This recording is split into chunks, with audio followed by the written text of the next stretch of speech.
Hi every one.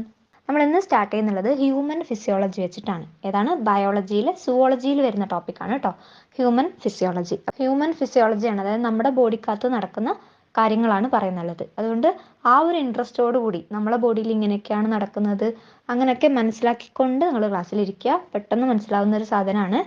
അപ്പോൾ ഇന്ന് എടുക്കുന്നുള്ളത് human ഫിസിയോളജിക്കകത്ത് തന്നെ നമുക്ക് 4-5 ചാപ്റ്റേഴ്സ് ഉണ്ട്. അപ്പോൾ നമ്മൾ സ്റ്റാർട്ട് ചെയ്യുന്നുള്ളത് breathing and exchange of gases എന്ന് പറയുന്ന ചാപ്റ്റർ വെച്ചിട്ടാണ്. ഓക്കെ, എന്താണ് ബ്രീത്തിങ്? അതറിയാത്തവരായിട്ട് ആരും ഉണ്ടാവില്ല അല്ലേ? നമ്മൾ 24 മണിക്കൂറും അല്ലെങ്കിൽ ഈ 365 ദിവസത്തിലെ ഓരോ മിനിറ്റും ഓരോ സെക്കൻഡും നമ്മൾ ചെയ്തുകൊണ്ടിരിക്കുന്ന കാര്യമാണ് എന്ത്? ബ്രീത്തിങ് എന്ന് പറയുന്നുള്ളത് അല്ലേ? ബ്രീത്തിങ് ഇല്ലാണ്ട് നമുക്ക് പറ്റൂല അല്ലേ? ബ്രീത്തിങ് വെച്ചാൽ എന്താണ്? നമ്മളെ അന്തരീക്ഷത്തിലുള്ള ഓക്സിജൻ നമ്മൾ വലിച്ചെടുക്കുന്നു. ഏത് ഓർഗനിലൂടെയാണ് വലിച്ചെടുക്കുന്നത്? നോസിലൂടെ നമ്മൾ നമ്മുടെ ബോഡിക്കകത്തേക്ക് എടുക്കുന്നു. എന്നിട്ട് ഏത് ഗ്യാസിനെയാണ് പുറത്തു വിടുന്നത്?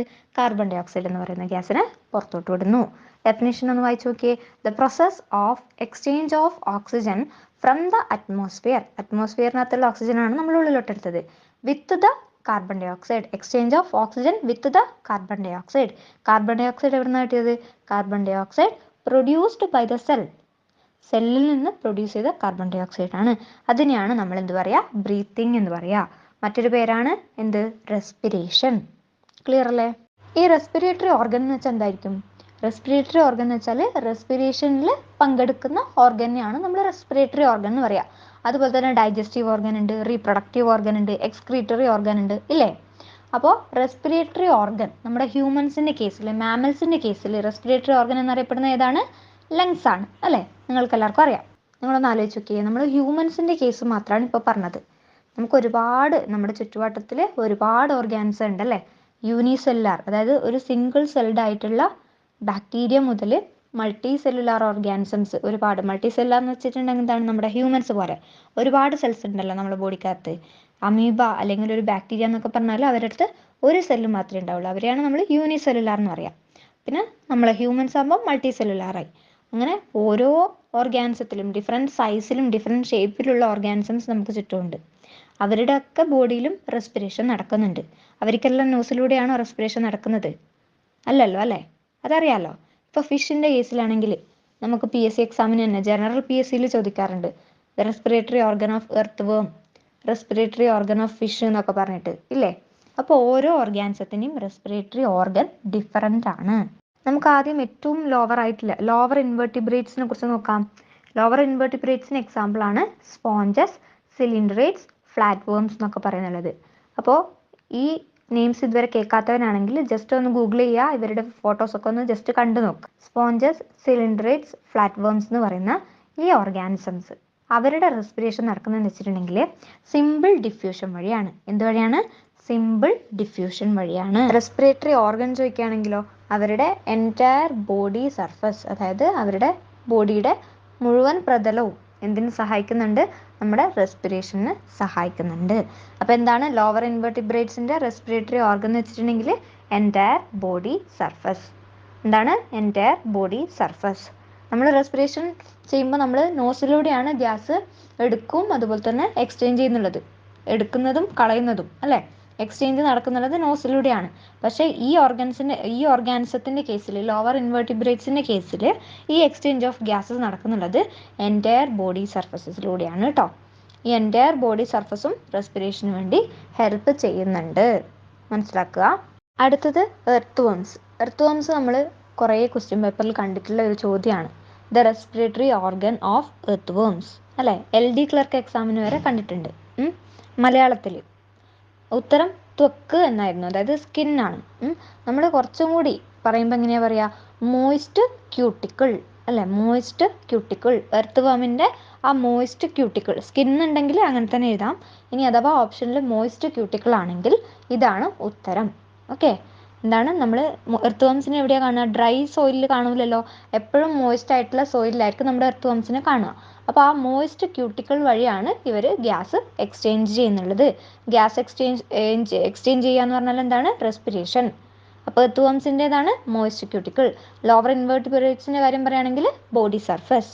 നെക്സ്റ്റ് ഏതാണ്? ഇൻസെക്ട്സ്. അപ്പോൾ ഇൻസെക്ട്സിന് എക്സാമ്പിൾ നിങ്ങൾക്ക് എല്ലാവർക്കും അറിയാം അല്ലേ? കോക്രോച്ച്, മോസ്കിറ്റോ, ഗ്രാസ് ഹോപ്പർ തുടങ്ങിയ ഒരുപാട് ഇൻസെക്ട്സ് നമുക്ക് ചുറ്റുമുണ്ട്. അപ്പോൾ ഈ ഇൻസെക്ട്സിൻ്റെ കേസിൽ റെസ്പിറേറ്ററി ഓർഗൻ എന്ന് പറയുന്നത് ട്രക്കിയൽ ട്യൂബ്സ് ആണ്. എന്താണ്? Tracheal tubes.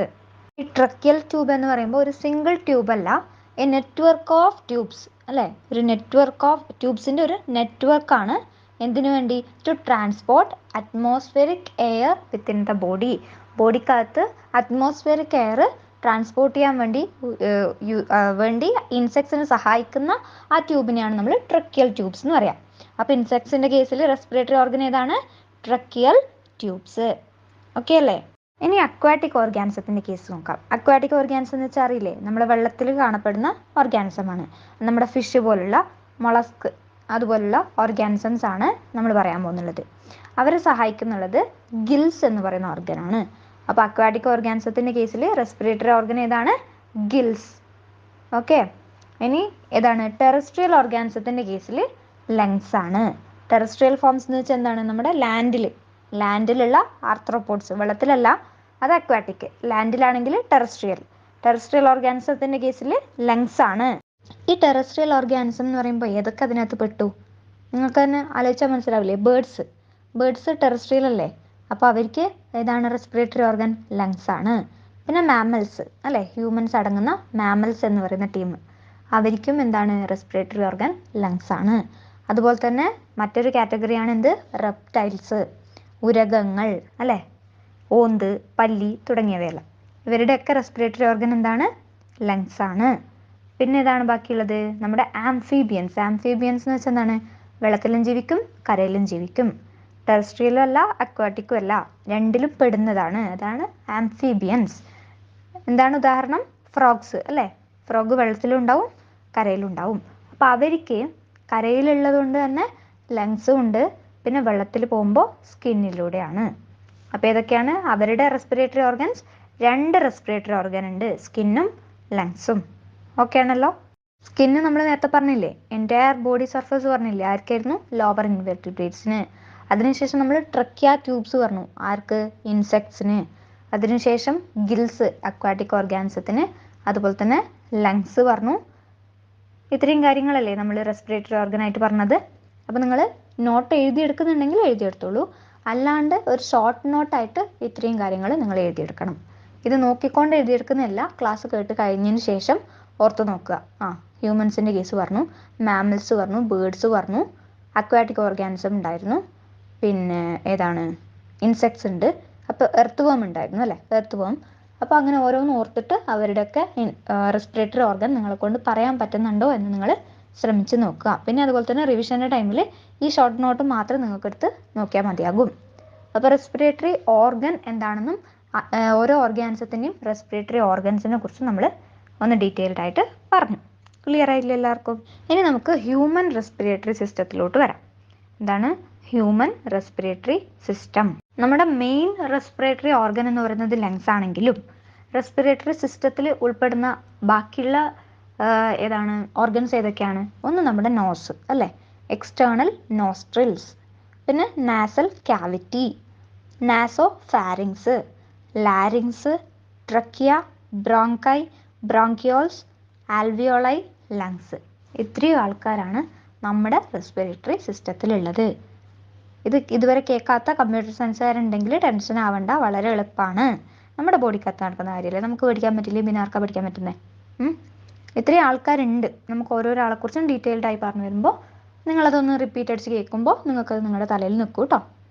ഇനി നമുക്ക് നമ്മുടെ റെസ്പിറേറ്ററി സിസ്റ്റത്തിനെ കുറിച്ച് ഡീറ്റെയിൽഡ് ആയിട്ട് നോക്കാം. We have A pair of external nostrils opening out above the upper lips. ഈ എക്സ്റ്റേണൽ നോസ്ട്രിൽ ഓപ്പണിംഗ് എവിടെയാണ് ഉള്ളത്? നമ്മുടെ അപ്പർ ലിപ്സിന് തൊട്ട് മേലെയായിട്ടാണ് ഈ എക്സ്റ്റേണൽ നോസ്ട്രിൽസ് വരുന്നുള്ളത്. ഈ എക്സ്റ്റേണൽ നോസ്ട്രിൽസ് എങ്ങോട്ടാണ് പോകുന്നുള്ളത്? ഒരു നേസൽ ചേംബറിലേക്കാണ്, through the nasal passage. So external nostrils leads to a nasal chamber through a nasal passage. ഈ nasal chamber എങ്ങോട്ടാണ് പോകുന്നുള്ളത്? ഈ nasal chamber opens into pharynx. അപ്പോൾ നോസ്ട്രിൽസ് പിന്നെ പോകുന്നുള്ളത് നേസൽ ചേംബറിലോട്ട്. നോസ്ട്രിൽസ് നമുക്ക് നമ്മുടെ നോസിൻ്റെ ഓപ്പണിംഗ് കാണുന്നില്ലേ ഉള്ളിലോട്ട്? അത് പോകുന്നുള്ളത് എവിടെയാണ്? നേസൽ ചേംബറിലേക്കാണ്. ആ ചേംബർ പോയി എത്തുന്നത് എവിടെയാണ്? ഫാരിങ്സിലേക്ക്. എവിടെയാണ്? ഫാരിങ്സിലേക്ക്. ഈ ഫാരിങ്സിൻ്റെ സ്പെഷ്യാലിറ്റി എന്താണ്? അതിൻ്റെ ഇമ്പോർട്ടൻസ് സ്പെഷ്യാലിറ്റി എന്താണ്? ഈ ഫാരിങ്സ് എന്ന് പറയുന്നത് നമ്മുടെ ഫുഡിൻ്റെയും അതുപോലെ തന്നെ എയറിൻ്റെയും കോമൺ പാസേജ് നടക്കുന്ന സ്ഥലമാണ്. എന്താണ്? ഫുഡിൻ്റെയും അതുപോലെ തന്നെ എയറിൻ്റെയും കോമൺ പാസേജ് ആണ് എന്തെന്ന് പറയുന്നത്? ഫാരിങ്സ് എന്ന് പറയുന്നത്. അതായത് നമ്മുടെ വായയും മൗത്തും അതുപോലെ തന്നെ നമ്മുടെ നോസും രണ്ടും ചേർന്നെത്തുന്നത് എവിടെയാണ്? ഫാരിങ്സ് എന്ന് പറയുന്ന സ്ഥലത്തേക്കാണ്. മനസ്സിലായല്ലോ? So pharynx a portion of which is the common passage for food and air. Clear ആവുന്നുണ്ടോ? ഈ ഫാരിങ്സിനെ കുറിച്ച് നിങ്ങൾ കേട്ടിട്ടുണ്ടാവും. അതായത് ഇപ്പോൾ പറഞ്ഞല്ലോ എന്താണ്, ഫുഡിൻ്റെയും അതുപോലെ തന്നെ എയറിൻ്റെയും കോമൺ പാസേജ് ആണത്. അപ്പോൾ അത് ഫുഡ് വരുന്ന സമയത്ത് ഫുഡ് പൈപ്പിലോട്ട് പോകാനും അതുപോലെ തന്നെ എയർ വരുന്ന സമയത്ത് വിൻഡ് പൈപ്പിലോട്ട് മാത്രം പോകാനും അതിനുള്ള മെക്കാനിസം ഉണ്ട്. അപ്പോൾ അത് കറക്റ്റായിട്ട് അത് നടക്കും. ഒരിക്കലും നമ്മുടെ ഫുഡ് ലങ്സിലോട്ട് കയറിപ്പോവില്ല. കയറിപ്പോവാണ്ട് അതിനെ പ്രിവെൻറ്റ് ചെയ്യാനുള്ള മെക്കാനിസം ആർക്കുണ്ട്? ട്രക്കിയൊക്കെ ഉണ്ട്. അപ്പോൾ നമ്മൾ ചിലപ്പോഴൊക്കെ തൊണ്ടക്ക് പിടിക്കുകയെന്നറിയില്ല. അതായത് എന്താണ്, നമ്മൾ ഭക്ഷണം കഴിച്ചുകൊണ്ടിരിക്കുമ്പോൾ എന്തെങ്കിലും ആലോചിച്ച് കഴിക്കുക അല്ലെങ്കിൽ ആലോചിച്ചുകൊണ്ട് വെള്ളം കുടിക്കുമ്പോൾ ഒക്കെ പെട്ടെന്ന് നമ്മളിങ്ങനെ ചുമക്കൂലേ? അപ്പോൾ എന്താണ് സംഭവിക്കുന്നത്? നമ്മുടെ ഫുഡ് പൈപ്പിലോട്ട് കയറേണ്ട ഫുഡ് വിൻഡ് പൈപ്പിലോട്ട് കയറുമ്പോഴാണ് അവിടെ അത് തടയാനാണ് നമ്മൾ പെട്ടെന്ന് ചുമക്കുന്നത്. മനസ്സിലായോ? അത് നടക്കുന്നുള്ളത് ഫാരിങ്സിലാണ്. എന്തുകൊണ്ടാണ് നടക്കുന്നത് എന്ന് മനസ്സിലായില്ലേ? ഫുഡ് പൈപ്പിലോട്ട് തന്നെ നടക്കണം, വിൻഡ് പൈപ്പിലോട്ട് തന്നെ, എയർ വിൻഡ് പൈപ്പിലോട്ട് തന്നെ കടക്കണം. അപ്പോൾ അത് പ്രിവെൻറ്റ് ചെയ്യാൻ വേണ്ടിയിട്ടാണ് ഇത് നമ്മുടെ ഈ ചുമക്കലും ആ ഒരു റിയാക്ഷൻ നടക്കുന്നുള്ളത് കേട്ടോ. അപ്പോൾ അത് ഫാരിങ്സിനെ കുറിച്ച് പറഞ്ഞു വരുമ്പോൾ പറഞ്ഞേ ഉള്ളൂ, നിങ്ങൾക്കൊന്ന് മനസ്സിലാവാൻ വേണ്ടിയിട്ട്. അപ്പോൾ എക്സ്റ്റേണൽ നോസ്ട്രിൽസ്, നേസൽ ചേംബർ പിന്നെ ഫാരിങ്സിലോട്ട് പോയി. ഈ ഫാരിങ്സ് പിന്നെ എന്ത് ചെയ്യും? ഫാരിങ്സ് പിന്നെ പോയി ചേരുന്ന സ്ഥലമാണ് എന്ത്? ട്രക്കിയ എന്ന് പറയും. Pharynx opens through the larynx region into the trachea. Pharynx പോയി എത്തുന്നത് എവിടെയാണ്? ട്രക്കിയയിലോട്ടാണ് കേട്ടോ. അപ്പോൾ ഈ ട്രക്കിയയിലോട്ട് എത്തുന്നതിന് മുന്നേ ട്രക്കിയൻ്റെ ഇടയിൽ കാണുന്ന ആ ഒരു റീജിയൻ ആണ് ലാരിങ്സ് എന്നറിയപ്പെടുക. ഫാരിങ്സ്, ലാരിങ്സ് എന്നിട്ടാണ് ട്രക്കിയ കേട്ടോ. ഓക്കെ. അപ്പോൾ ഫാരിങ്സ്, ലാരിങ്സ്, ട്രക്കിയ. ഈ ലാരിങ്സ് എന്ന് പറയുന്നത് ഒരു കാർട്ടിലേജീനിയസ് ബോക്സ് ആണ്. എന്താണ്? ഒരു കാർട്ടിലേജീനിയസ് ബോക്സ് ആണ് which helps in sound production. അതുകൊണ്ട് തന്നെ നമ്മൾ അതിനെന്ത് പറയും? സൗണ്ട് ബോക്സ് എന്ന് പറയും. നമ്മളെ തൊണ്ടയിൽ അവിടെ നമ്മളെ കഴുത്തിൻ്റെ ഭാഗത്ത് തൊട്ട് നോക്കിയാൽ നമുക്കൊരു വൈബ്രേഷൻ കിട്ടുന്നില്ലേ? അപ്പോൾ ഏകദേശം ആ ഭാഗത്തായിട്ടാണ് എന്ത് വരുന്നുള്ളത്? നമ്മുടെ സൗണ്ട് ബോക്സ് വരുന്നുള്ളത്. അതിനെയാണ് നമ്മൾ എന്ത് പറയുക? ലാരിങ്സ് എന്ന് പറയുക. ഇതെന്താണ്? ഒരു കാർട്ടിലേജീനിയസ് ബോക്സ് ആണ്. കാർട്ടിലേജ് എന്ന് പറഞ്ഞാൽ എന്താണെന്ന് അറിയില്ലേ? ബോണും കാർട്ടിലേജും അതിൻ്റെ ഡിഫറൻസ് ഒക്കെ നിങ്ങൾക്ക് അറിയാമല്ലോ അല്ലേ? അത് പറഞ്ഞിട്ടുണ്ടല്ലോ. അപ്പോൾ അങ്ങനെ ഒരു കാർട്ടിലേജ് ആണ് എന്ത്? നമ്മുടെ ലാരിങ്സ് എന്ന് പറയുന്നുള്ളത്. അതിൻ്റെ മറ്റൊരു പേരാണെന്ത്? Sound box. ഇനി ട്രക്കിയനെ കുറിച്ച് പറയാം. ട്രക്കിയ ഈസ് എ സ്ട്രെയിറ്റ് ട്യൂബാണ്. ഒരു സ്ട്രെയിറ്റ് ആയിട്ടുള്ള ഒരു ട്യൂബാണ് ട്രക്കിയ. നിങ്ങൾ ഇമേജൊക്കെ കണ്ടിട്ടുണ്ടെങ്കിൽ, റെസ്പിറേറ്ററി സിസ്റ്റത്തിൻ്റെ ഇമേജിലൊക്കെ നിങ്ങൾക്ക് ട്രക്കിയ കണ്ടിട്ടുണ്ടെങ്കിൽ മനസ്സിലാവും. ഇവിടെ ചിത്രം കൊടുക്കാം. ഇതിൽ നിങ്ങൾക്ക് മനസ്സിലാവുന്നുണ്ടല്ലോ. ട്രക്കിയ എന്ന് പറയുമ്പോൾ ഒരു സ്ട്രെയിറ്റ് ആയിട്ടുള്ള ഒരു എന്താ പറയേണ്ടത്? ട്യൂബാണ്. എവിടെ വരെ എക്സ്റ്റെൻഡ് ചെയ്തിട്ടുണ്ട്? Extending up to the mid thoracic cavity. നമ്മുടെ മിഡ് തൊറാസിക് കാവിറ്റിൻ്റെ ഒരു മിഡ്, ആ ഒരു ഭാഗം വരെ എക്സ്റ്റെൻഡ് ചെയ്തിട്ടുള്ള ഒരു സ്ട്രെയിറ്റ് ട്യൂബാണ് എന്ത് പറയുന്നുള്ളത്? ട്രക്കിയ എന്ന് പറയുന്നുള്ളത്. ഈ ട്രക്കിയയാണ് പിന്നീട് എന്തായിട്ട് മാറുന്നുള്ളത്? Right and left primary bronchi ആയിട്ട് മാറും.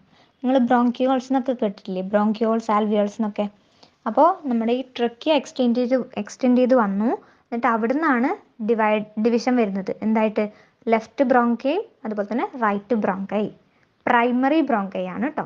പ്രൈമറി ബ്രോങ്കൈ ഏതാണ്? ലെഫ്റ്റ് സൈഡിലും ഉണ്ടാവും റൈറ്റ് സൈഡിലും ഉണ്ടാവും അല്ലേ? അപ്പോൾ ഈ ട്രക്കിയ ഇങ്ങനെ എക്സ്റ്റെൻഡ് ചെയ്ത് വന്നു. എന്നിട്ട് ലെഫ്റ്റ് സൈഡിലോട്ടും റൈറ്റ് സൈഡിലോട്ടും പോകും. ഈ ലെഫ്റ്റ് സൈഡിലോട്ട് പോയത് ലെഫ്റ്റ് ബ്രോങ്കൈ ആയി മാറും. റൈറ്റ് സൈഡിലോട്ട് പോയത് റൈറ്റ് ബ്രോങ്കൈ ആയിട്ട് മാറും. ഇനി ഇങ്ങനെയുള്ള ഓരോ ബ്രോങ്കൈയും ഉണ്ടല്ലോ, നമ്മൾ പ്രൈമറി ബ്രോങ്കൈ എന്ന് പറഞ്ഞില്ലേ? ഈ ഓരോ ബ്രോങ്കൈയും എന്തായിട്ട് മാറും? സെക്കൻഡറി ബ്രോങ്കൈ അതുപോലെ തന്നെ ടെർഷ്യറി ബ്രോങ്കൈ, ബ്രോങ്കിയോൾസ് ഒക്കെ ആയിട്ട് ഡിവൈഡ് ചെയ്ത് പോകും. ഇമേജിൽ കാണുന്നുണ്ടല്ലോ. Each bronchi undergoes repeated divisions to form the secondary bronchi, tertiary bronchi and bronchioles. ഈ ബ്രോങ്കിയോൾസ് ആണ് bronchioles ending up in very thin terminal bronchioles. നമ്മുടെ ടെർമിനലിൽ കാണപ്പെടുന്നതാണ് തിൻ ബ്രോങ്കിയോൾസ്. അപ്പോൾ നമ്മൾ അതെന്താണ്? നമ്മുടെ ട്രക്കിയ ഇങ്ങനെ എക്സ്റ്റെൻഡ് ചെയ്ത് വന്നു. എന്നിട്ട് ലെഫ്റ്റ് ബ്രോങ്കൈയും റൈറ്റ് ബ്രോങ്കൈയും ഏത് ബ്രോങ്കൈ? പ്രൈമറി ബ്രോങ്കൈ ആയിട്ട് മാറി. പിന്നെ ഈ പ്രൈമറി ബ്രോങ്കൈ ഡിവൈഡ് ചെയ്ത് സെക്കൻഡറി ഉണ്ടായി, ടെർഷ്യറി ഉണ്ടായി, പിന്നെ ഏറ്റവും അറ്റത്ത് ആരാണുള്ള ബ്രോങ്കിയോൾസ്. അപ്പോൾ ആൽവിയോളൈ എന്ന് വെച്ചാൽ എന്തായിരിക്കും? നമ്മളിങ്ങനെ ഏതൊക്കെയാ പറഞ്ഞു വന്നേ? നോസ്ട്രിൽസ്, നോസ് ചേംബർ, അത് പിന്നെ ഫാരിങ്സ്, ലാരിങ്സ്, ട്രക്കിയ, ട്രക്കിയ പിന്നീട് ബ്രോങ്കൈ മാറി. ഇനി എന്താണ് ബാക്കിയുള്ളത്? ആൽവിയോളൈ. എന്താണ്? ആൽവിയോളൈ. നമ്മളിപ്പോൾ പറഞ്ഞില്ലേ, നമ്മുടെ ടെർമിനലിൽ ബ്രോങ്കൈ വന്നു, പ്രൈമറി സെക്കൻഡറി ടെർഷറി എന്ന് പറഞ്ഞില്ലേ, അതിൻ്റെ ടെർമിനലിൽ ഉള്ളതാണ് ബ്രോങ്കിയോൾസ് എന്ന് പറഞ്ഞില്ലേ. എന്താണ്? ബ്രോങ്കിയോൾസ് എന്ന്. ഈ bronchioles, each terminal bronchiole give rise to a number of very thin irregular walled and vascularized bag-like structure called alveoli. അതായത് നമ്മുടെ ഈ ബ്രോങ്കിയോൾ എന്ന് പറഞ്ഞിട്ടുണ്ടല്ലോ, അതാണല്ലോ ടെർമിനൽ. അവിടെ കാണപ്പെടുന്ന തിൻ, നമ്പർ ഓഫ് തിൻ ആണ്, തിന്നായിട്ടുള്ള ഒരുപാടുണ്ടാവും കേട്ടോ, ഒന്നൊന്നല്ല ഒരുപാടുണ്ടാവും. Number of very thin irregular walled, അങ്ങനെ സ്പെസിഫിക് ആയിട്ടുള്ള ഒരു ഷേപ്പും കാര്യങ്ങളൊന്നും ഇല്ല, ഒരു ബാഗ് ലൈക്ക് സ്ട്രക്ചറിനെയാണ് നമ്മൾ എന്തെന്ന് പറയാം? ആൽവിയോളൈ എന്ന് പറയാം. അപ്പോൾ നമ്മുടെ ആൽവിയോളൈ, ബ്രോങ്കിയോൾസ് ഇതൊക്കെ കൂടി ചേർന്നത് എന്താണ്? നമ്മുടെ ലങ്സ് എന്ന് പറയുന്നത്. The branching network of bronchi, bronchioles and alveoli comprises the lungs. അപ്പോൾ ഈ ലങ്സിനകത്താണ് എന്ത് വരുന്നുള്ളത്? നമ്മുടെ primary bronchi, secondary, tertiary, bronchioles, പിന്നെ ആൽവിയോളൈ. ഇത്രയും കാര്യങ്ങൾ വരുന്നുള്ളത് എന്തിനകത്താണ്? നമ്മുടെ ലങ്സിൻ്റെ അകത്താണ്. ക്ലിയർ ആയല്ലോ? അപ്പോൾ ഏതായിരുന്നു നമ്മുടെ റെസ്പിറേറ്ററി ഓർഗൻ എന്ന് പറയുന്നത്? മാമൽസിൻ്റെ കേസിൽ, ഹ്യൂമൻസിൻ്റെ കേസിൽ അത് ലങ്സ് ആണ്. നമ്മുടെ റെസ്പിറേറ്ററി സിസ്റ്റം നമ്മൾ എങ്ങനെയാണ് പഠിച്ചു വന്നത്? റെസ്പിറേഷൻ എന്ന് വെച്ചാൽ എന്തായിരുന്നു? റെസ്പിറേഷൻ എന്ന് വെച്ചാൽ എക്സ്ചേഞ്ച് ഓഫ് ഗ്യാസസ് അല്ലേ. നമ്മൾ ഇൻടേക്ക് ചെയ്യുന്നത് ഏത് ഗ്യാസാണ്? ഓക്സിജൻ. എക്സെയിൽ ചെയ്യുന്നത് ഏതാണ്? കാർബൺ ഡൈ ഓക്സൈഡ് അല്ലേ. ഇൻഹെയിൽ ചെയ്യുന്നതിന് നമ്മൾ ഇൻഹലേഷൻ എന്നും എക്സെയിൽ ചെയ്യുന്നതിന് നമ്മൾ എക്സലേഷൻ എന്നും പറയുന്നു. അപ്പോൾ ഇൻഹലേഷനും എക്സലേഷനും കൂടി ചേർന്നതാണ് എന്ത്? റെസ്പിറേഷൻ അല്ലെങ്കിൽ ബ്രീത്തിങ് എന്ന് പറയാം. അപ്പോൾ ബ്രീത്തിങ്ങിന് സഹായിക്കുന്ന കുറേ ഓർഗൻസ് ഉണ്ട് അല്ലേ. ഏതൊക്കെയായിരുന്നു? ആദ്യം നമ്മുടെ എക്സ്റ്റേണൽ നോസ്ട്രിൽസ്, അതിലേ കൂടിയാണ് നമ്മൾ എയർ ഇൻടേക്ക് അല്ലെ വലിക്കുന്നത്, വലിച്ചെടുക്കുന്നുള്ളത്, അല്ലെങ്കിൽ പുറത്തേക്ക് വിടുന്നുള്ളത്. ആ വലിച്ചെടുത്ത എയർ പിന്നെ എങ്ങോട്ട് പോകും? നേസൽ ചേംബറിലോട്ട് പോകും. അത് അവിടുന്ന് എവിടെ പോകും? ഫാരിങ്സിലോട്ട് പോകും. ഫാരിങ്സിനെ കുറിച്ച് നമ്മൾ എന്താ പറഞ്ഞത്? അത് ഫുഡിൻ്റെയും എയറിൻ്റെയും കോമൺ പാസേജ് ആണെന്ന് പറഞ്ഞു അല്ലേ. ഈ ഫാരിങ്സ് പിന്നീട് എത്തിയത് എവിടേക്കാണ്? ലാരിങ്സിലേക്ക്. ലാരിങ്സിൻ്റെ സവിശേഷത എന്തായിരുന്നു? ഇമ്പോർട്ടൻസ് എന്തായിരുന്നു? സ്പെഷ്യാലിറ്റി എന്തായിരുന്നു? അതൊരു കാർട്ടിലേജിനിയസ് ബോക്സ് ആണ്. അവിടെയാണ് നമ്മൾ സൗണ്ട് ബോക്സ് എന്നറിയപ്പെടുന്നത്. അവിടെ നിന്നാണ് സൗണ്ട് പ്രൊഡ്യൂസ് ചെയ്യുന്നത്. അപ്പോൾ സൗണ്ട് ബോക്സ് അതാണെന്ന് പറഞ്ഞു. അതിനുശേഷം നമ്മൾ ട്രക്കിയയിലോട്ട് വന്നു. ട്രക്കിയ എന്തായിരുന്നു? ഒരു സ്ട്രെയിറ്റ് ട്യൂബായിരുന്നു അല്ലേ. അതെവിടെ വരെ വന്നു? മിഡ് തൊറാസിക് ക്യാവിറ്റി വരെ വന്നു. അതിനുശേഷം അത് ഡിവൈഡ് ചെയ്തു. എങ്ങനെ ഡിവൈഡ് ചെയ്തു? ലെഫ്റ്റ് ബ്രോങ്കയും റൈറ്റ് ബ്രോങ്കയും ആയിട്ട് അത് ഡിവൈഡ് ചെയ്തു. ആ ബ്രോങ്കൈ പിന്നീട് എന്തായി? പ്രൈമറി ബ്രോങ്കൈ ആയിരുന്നു അല്ലേ. അത് സെക്കൻഡറി ബ്രോങ്കൈ ആയി ഡിവൈഡ് ചെയ്തു, ടെർഷ്യറി ബ്രോങ്കൈ ആയി ഡിവൈഡ് ചെയ്തു, പിന്നെ ബ്രോങ്കിയോൾസ് ആയി മാറി. പിന്നെ നമ്മൾ എന്താ പഠിച്ചത്? ആൽവിയോളൈ. ആൽവിയോളൈ എവിടെയാണ് കാണപ്പെടുന്നത്? ഈ ബ്രോങ്കിയോൾസിൻ്റെ ടെർമിനലിൽ കാണപ്പെടുന്ന ആൾക്കാരാണ് ആൽവിയോളൈ. ഇതൊക്കെ ഈ സിസ്റ്റമാണ് കേട്ടോ. ഇനി ഇവരുടെയൊക്കെ ഫംഗ്ഷൻ പഠിക്കാനുണ്ട്. അപ്പോൾ ഈ നമ്മുടെ ലങ്സ് എന്തായിരുന്നു? ഇത്രയും കാര്യങ്ങൾ പറഞ്ഞല്ലേ. അപ്പോൾ മെയിൻ റെസ്പിറേറ്ററി ഓർഗൻ ആയിട്ടുള്ള ലങ്സിനെ നമ്മൾ പറഞ്ഞോ? ആ ലങ്സിൻ്റെ അകത്ത് എന്തൊക്കെയുള്ളത്? ഈ നമ്മൾ പറഞ്ഞ ട്രക്കിയ വന്നിട്ട് അത് ഡിവൈഡ് ചെയ്യുന്നുണ്ടല്ലോ, അവിടെയാണ് നമ്മുടെ ലങ്സ് ഉണ്ടാവുക. ആ ലങ്സിനകത്താണ് പ്രൈമറി, സെക്കൻഡറി, ടെർഷ്യറി ബ്രോങ്കിയോൾസും ആൽവിയോളയും ഒക്കെ കാണപ്പെടുന്നുള്ളത്. അപ്പോൾ റെസ്പിറേറ്ററി സിസ്റ്റം എന്താണെന്ന് മനസ്സിലായെന്ന് വിചാരിക്കുന്നു. നിങ്ങൾക്ക് ഈ ടേംസ് ഓർത്ത് വെക്കാൻ ബുദ്ധിമുട്ടുണ്ടെങ്കിൽ റിപ്പീറ്റ് അടിച്ച് കേൾക്കുക കേട്ടോ. കൺഫ്യൂഷനൊന്നും ഉണ്ടാവില്ല. എന്നിട്ട് നമ്മൾ തന്നെ ഒന്ന് ഓർത്ത് വെക്കാം, നമ്മുടെ ശരീരത്തിൽ ഇതൊക്കെയാണ് നടക്കുന്നുള്ളത് എന്ന്. നമ്മുടെ റെസ്പിറേറ്ററി സിസ്റ്റത്തിനെ കുറിച്ച് ഒന്ന് ആലോചിച്ചിട്ടൊക്കെ നോക്കുക. അപ്പോൾ എളുപ്പത്തിൽ പഠിക്കാൻ പറ്റും കേട്ടോ. നമ്മുടെ ലങ്സ് എന്ന് പറയുന്നത് നല്ല സോഫ്റ്റ് ആയിട്ടുള്ള ഒരു ഓർഗൻ അല്ലേ. അപ്പോൾ അതിനെ നമുക്ക് പ്രൊട്ടക്റ്റ് ചെയ്യണമെങ്കിൽ അതിന് നല്ലൊരു കവറിങ് വേണ്ടേ. ആ കവറിങ്ങിനെയാണ് നമ്മൾ എന്ത് പറയുക? പ്ലൂറ. എന്താണ്? പ്ലൂറ. നമുക്ക് എത്ര ലങ്സ് ഉണ്ട്? 2 ലങ്സ് ഉണ്ടല്ലോ, ലെഫ്റ്റിലുണ്ട് റൈറ്റിലുണ്ട്. ഈ 2 ലങ്സിനെയും ഡബിൾ ലെയേർഡ് ആയിട്ടുള്ള പ്ലൂര വെച്ചിട്ടാണ് കവർ ചെയ്തിട്ടുള്ളത്. ഈ പ്ലൂരക്കകത്ത് എന്തുണ്ട്? ഒരു പ്ലൂറൽ ഫ്ലൂയിഡ് കൂടിയുണ്ട്. മനസ്സിലായോ? എന്താണ്? നമ്മുടെ ലങ്സ് എന്ന് പറയുന്നത് വളരെ സോഫ്റ്റ് ആയിട്ടുള്ള ഒരു സാധനമല്ലേ. അപ്പോൾ അതിന് ഡാമേജ് ഒന്നും വരാതിരിക്കാൻ വേണ്ടി ഒരു ഡബിൾ ലെയർ ആയിട്ടുള്ള ഒരു കവറിങ് ഉണ്ട്. ഡബിൾ ലെയർ ആയിട്ടുള്ള ഒരു കവറിങ് ഉണ്ട്. ആ കവറിങ്ങിനെയാണ് നമ്മൾ എന്ത് പറയുക? പ്ലൂര എന്ന് പറയാം. നമുക്ക് 2 ലങ്സ് ഉണ്ടല്ലോ, 2 ലങ്സിനെയും ഇത് വെച്ച് കവർ ചെയ്തിട്ടുണ്ട്. ഇനി ഈ കവറിങ് ഉണ്ടല്ലോ, ഔട്ടർ ആയിട്ടാണ് ഈ കവറിങ് വരിക. ഈ കവറിങ്ങിൻ്റെ ഉള്ളിലായിട്ട് ചെറിയൊരു ഫ്ലൂയിഡ് ഉണ്ട്. അതിനെ നമ്മൾ പ്ലൂറൽ ഫ്ലൂയിഡ് എന്ന് പറയും. അപ്പോൾ കവറിങ് എന്താണ്? ലങ്സിൻ്റെ കവറിങ് ആണ് പ്ലൂറ. ഡബിൾ ലെയർഡ് കവറാണ്. പ്ലൂരക്കുള്ളിൽ ഒരു പ്ലൂറൽ ഫ്ലൂയിഡ് കൂടിയുണ്ട്. അതിനകത്താണ് നമ്മുടെ ലങ്സ് സിറ്റുവേറ്റ് ചെയ്യുന്നുള്ളത്. പിന്നെ മാത്രമല്ല ഇത് വേറെ എന്തിനു കൂടി ഹെൽപ്പ് ചെയ്യുന്നുണ്ട്? നമ്മുടെ ലങ്സിൻ്റെ സർഫസിൽ ഫ്രിക്ഷൻ ഇല്ലാണ്ടിരിക്കാനും കൂടി ഇത് ഹെൽപ്പ് ചെയ്യുന്നുണ്ട് ഈ കവറിങ്. നമുക്കറിയാമല്ലോ ഈ ലങ്സിൻ്റെ തൊട്ട് പുറത്തായിട്ടാണ് റിബ്സ് വരുന്നതല്ലോ അല്ലേ. അപ്പോൾ നമുക്ക് ഈ കവറിങ് ഒന്നും ഇല്ലെങ്കിൽ ചിലപ്പോൾ ലങ്സ് ഇതുമായിട്ട് ഇങ്ങനെ വരച്ചിക്കൊണ്ടേയിരിക്കും, ഒരു ഫ്രിക്ഷൻ ഉണ്ടാവും. അപ്പോൾ ചിലപ്പോൾ ഡാമേജ് വരാൻ ചാൻസ് ഉണ്ട്. അപ്പോൾ അതൊക്കെ പ്രിവെൻറ്റ് ചെയ്യാനാണ് ഈ പ്ലൂര എന്ന് പറയുന്ന കവറിങ് വരുന്നുള്ളത്. ഈ പ്ലൂറൽ കവറിങ് എന്ന് പറയുന്നത് ഡബിൾ ലെയർഡ് ആണെന്ന് പറഞ്ഞില്ലേ. അപ്പോൾ അതിനെ നമ്മൾ ഔട്ടർ പ്ലൂറൽ മെംബ്രെയിൻ എന്നും ഇന്നർ പ്ലൂറൽ മെംബ്രെയിൻ എന്നും പറയും. 2 ലെയറല്ലേ, ഒന്ന് ഔട്ടറും ഒന്ന് ഇന്നറും. അങ്ങനെയല്ലേ ഇരിക്കാൻ പറ്റൂ, രണ്ടിനും മേലെ മേലെ വെക്കാൻ പറ്റില്ലല്ലോ. അപ്പോൾ ഒന്ന് ഔട്ടറും ഒന്ന് ഇന്നറും ആയിരിക്കും. ഈ ഔട്ടർ പ്ലൂറൽ മെംബ്രെയിൻ ഉണ്ടല്ലോ, that is in close contact with the thoracic lining. Thoracic lining ആയിട്ട് ക്ലോസ് കോണ്ടാക്ട് ആയിരിക്കും. പക്ഷേ എന്നാൽ ഇന്നർ പ്ലൂറൽ മെംബ്രെയിൻ ആണെങ്കിലോ അത് നമ്മുടെ ലങ്സിൻ്റെ സർഫസുമായിട്ട് കോണ്ടാക്ട് ഉണ്ടാവും. ഇതിൻ്റെ രണ്ടിൻ്റെ ഇടയിലായിട്ട് എന്തുണ്ടാവും? പ്ലൂറൽ ഫ്ലൂയിഡും ഉണ്ടാകും. ഇനിയിപ്പോൾ നമ്മൾ പറഞ്ഞില്ലേ നമ്മുടെ നോസ്ട്രിൽസ്, അത് കഴിഞ്ഞ് നേസൽ ചേംബർ, അത് കഴിഞ്ഞ് ഫാരിങ്സ്, ലാരിങ്സ്, ട്രക്കിയ, അതിനുശേഷം ബ്രോങ്കിയോൾസ്, ബ്രോങ്കൈ, ഇതൊക്കെ പറഞ്ഞില്ലേ. അപ്പോൾ ഈ ബ്രോങ്കൈ സെക്കൻഡറി, ടെർഷറി, പിന്നെ ബ്രോങ്കിയോൾസ്, ഇത്രയും പാർട്ട് ഉണ്ടല്ലോ അതിനെ നമ്മൾ കണ്ടക്റ്റിംഗ് പാർട്ട് എന്ന് പറയും. എന്താണ് കണ്ടക്റ്റിംഗ് പാർട്ട്? ഇവിടെയാണ് നമ്മളെ എയറിനെ കണ്ടക്ട് ചെയ്യുന്നുള്ളത്. നമ്മൾ നോസ്ട്രിൽസിലേക്ക് കൂടി എടുത്ത് അത് നമ്മുടെ നേസൽ ചേംബറിൽ കയറി ഫാരിങ്സിലെത്തി, ലാരിങ്സിലെത്തി, ട്രക്കിയിലെത്തി, ബ്രോങ്കൈയിലെത്തി, പ്രൈമറി, സെക്കൻഡറി, ടെർഷറി, പിന്നെ അവസാനം അത് ബ്രോങ്കിയോൾസിലെത്തും. ബ്രോങ്കിയോൾസിലെത്തിയതിന് ശേഷം അത് പോകുന്നുള്ളത് എവിടത്തേക്കാണ്? ആൽവിയോളൈ. ഈ ആൽവിയോളൈ ആണ് എന്ത് ചെയ്യുന്നുള്ളത്? എക്സ്ചേഞ്ച് നടത്തുന്നുള്ളത്. ഓക്സിജന് ബ്ലഡിലോട്ട് കൊടുത്ത് ബ്ലഡിൽ നിന്ന് കാർബൺ ഡൈ ഓക്സൈഡിനെ എടുക്കുന്നത് ആരാണ്? ആൽവിയോളൈ ആണ്. ബാക്കിയുള്ളവരൊക്കെ ഇത് കണ്ടക്ട് ചെയ്യുന്ന മാത്രമാണ്. എക്സ്ചേഞ്ച് നടക്കുന്നുള്ളത് ആൽവിയോളയിൽ വെച്ചാണ്. അതുകൊണ്ട് തന്നെ നമ്മൾ ഇത്രയും നമ്മുടെ എക്സ്റ്റേണൽ നോസ്ട്രിൽസ് തൊട്ട് ബ്രോങ്കിയോൾസ് വരെയുള്ള പാർട്സിന് നമ്മൾ എന്ത് പറയും? കണ്ടക്റ്റിംഗ് പാർട്ട് എന്ന് പറയും. ഈ കണ്ടക്റ്റിംഗ് പാർട്ട് അറ്റ്മോസ്ഫിയറിക് എയറിനെ ട്രാൻസ്പോർട്ട് ചെയ്യുന്നത് മാത്രമാണ്. അപ്പോൾ ആരാണ് നമ്മുടെ എക്സ്ചേഞ്ചിങ് പാർട്ട് അല്ലെങ്കിൽ റെസ്പിറേറ്ററി പാർട്ട് എന്നറിയപ്പെടുന്നത്? റെസ്പിറേറ്ററി പാർട്ട് എന്നറിയപ്പെടുന്നത് ഈ ആൽവിയോളൈ ആണ്.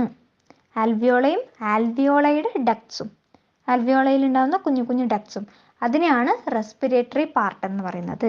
ഈ റെസ്പിറേറ്ററി സിസ്റ്റം നമ്മൾ മൊത്തം പഠിച്ചില്ലേ, അതിനകത്ത് ആൽവിയോളൈ റെസ്പിറേറ്ററി പാർട്ട് അല്ലെങ്കിൽ എക്സ്ചേഞ്ച് പാർട്ട് എന്നറിയപ്പെടും. ബാക്കിയുള്ളതിനൊക്കെ നമ്മൾ കണ്ടക്റ്റിംഗ് പാർട്ട് എന്നാണ് അറിയപ്പെടുന്നത്. കണ്ടക്റ്റിംഗ് പാർട്ടാണ് എയറിനെ ട്രാൻസ്പോർട്ട് ചെയ്യുന്നുള്ളത്.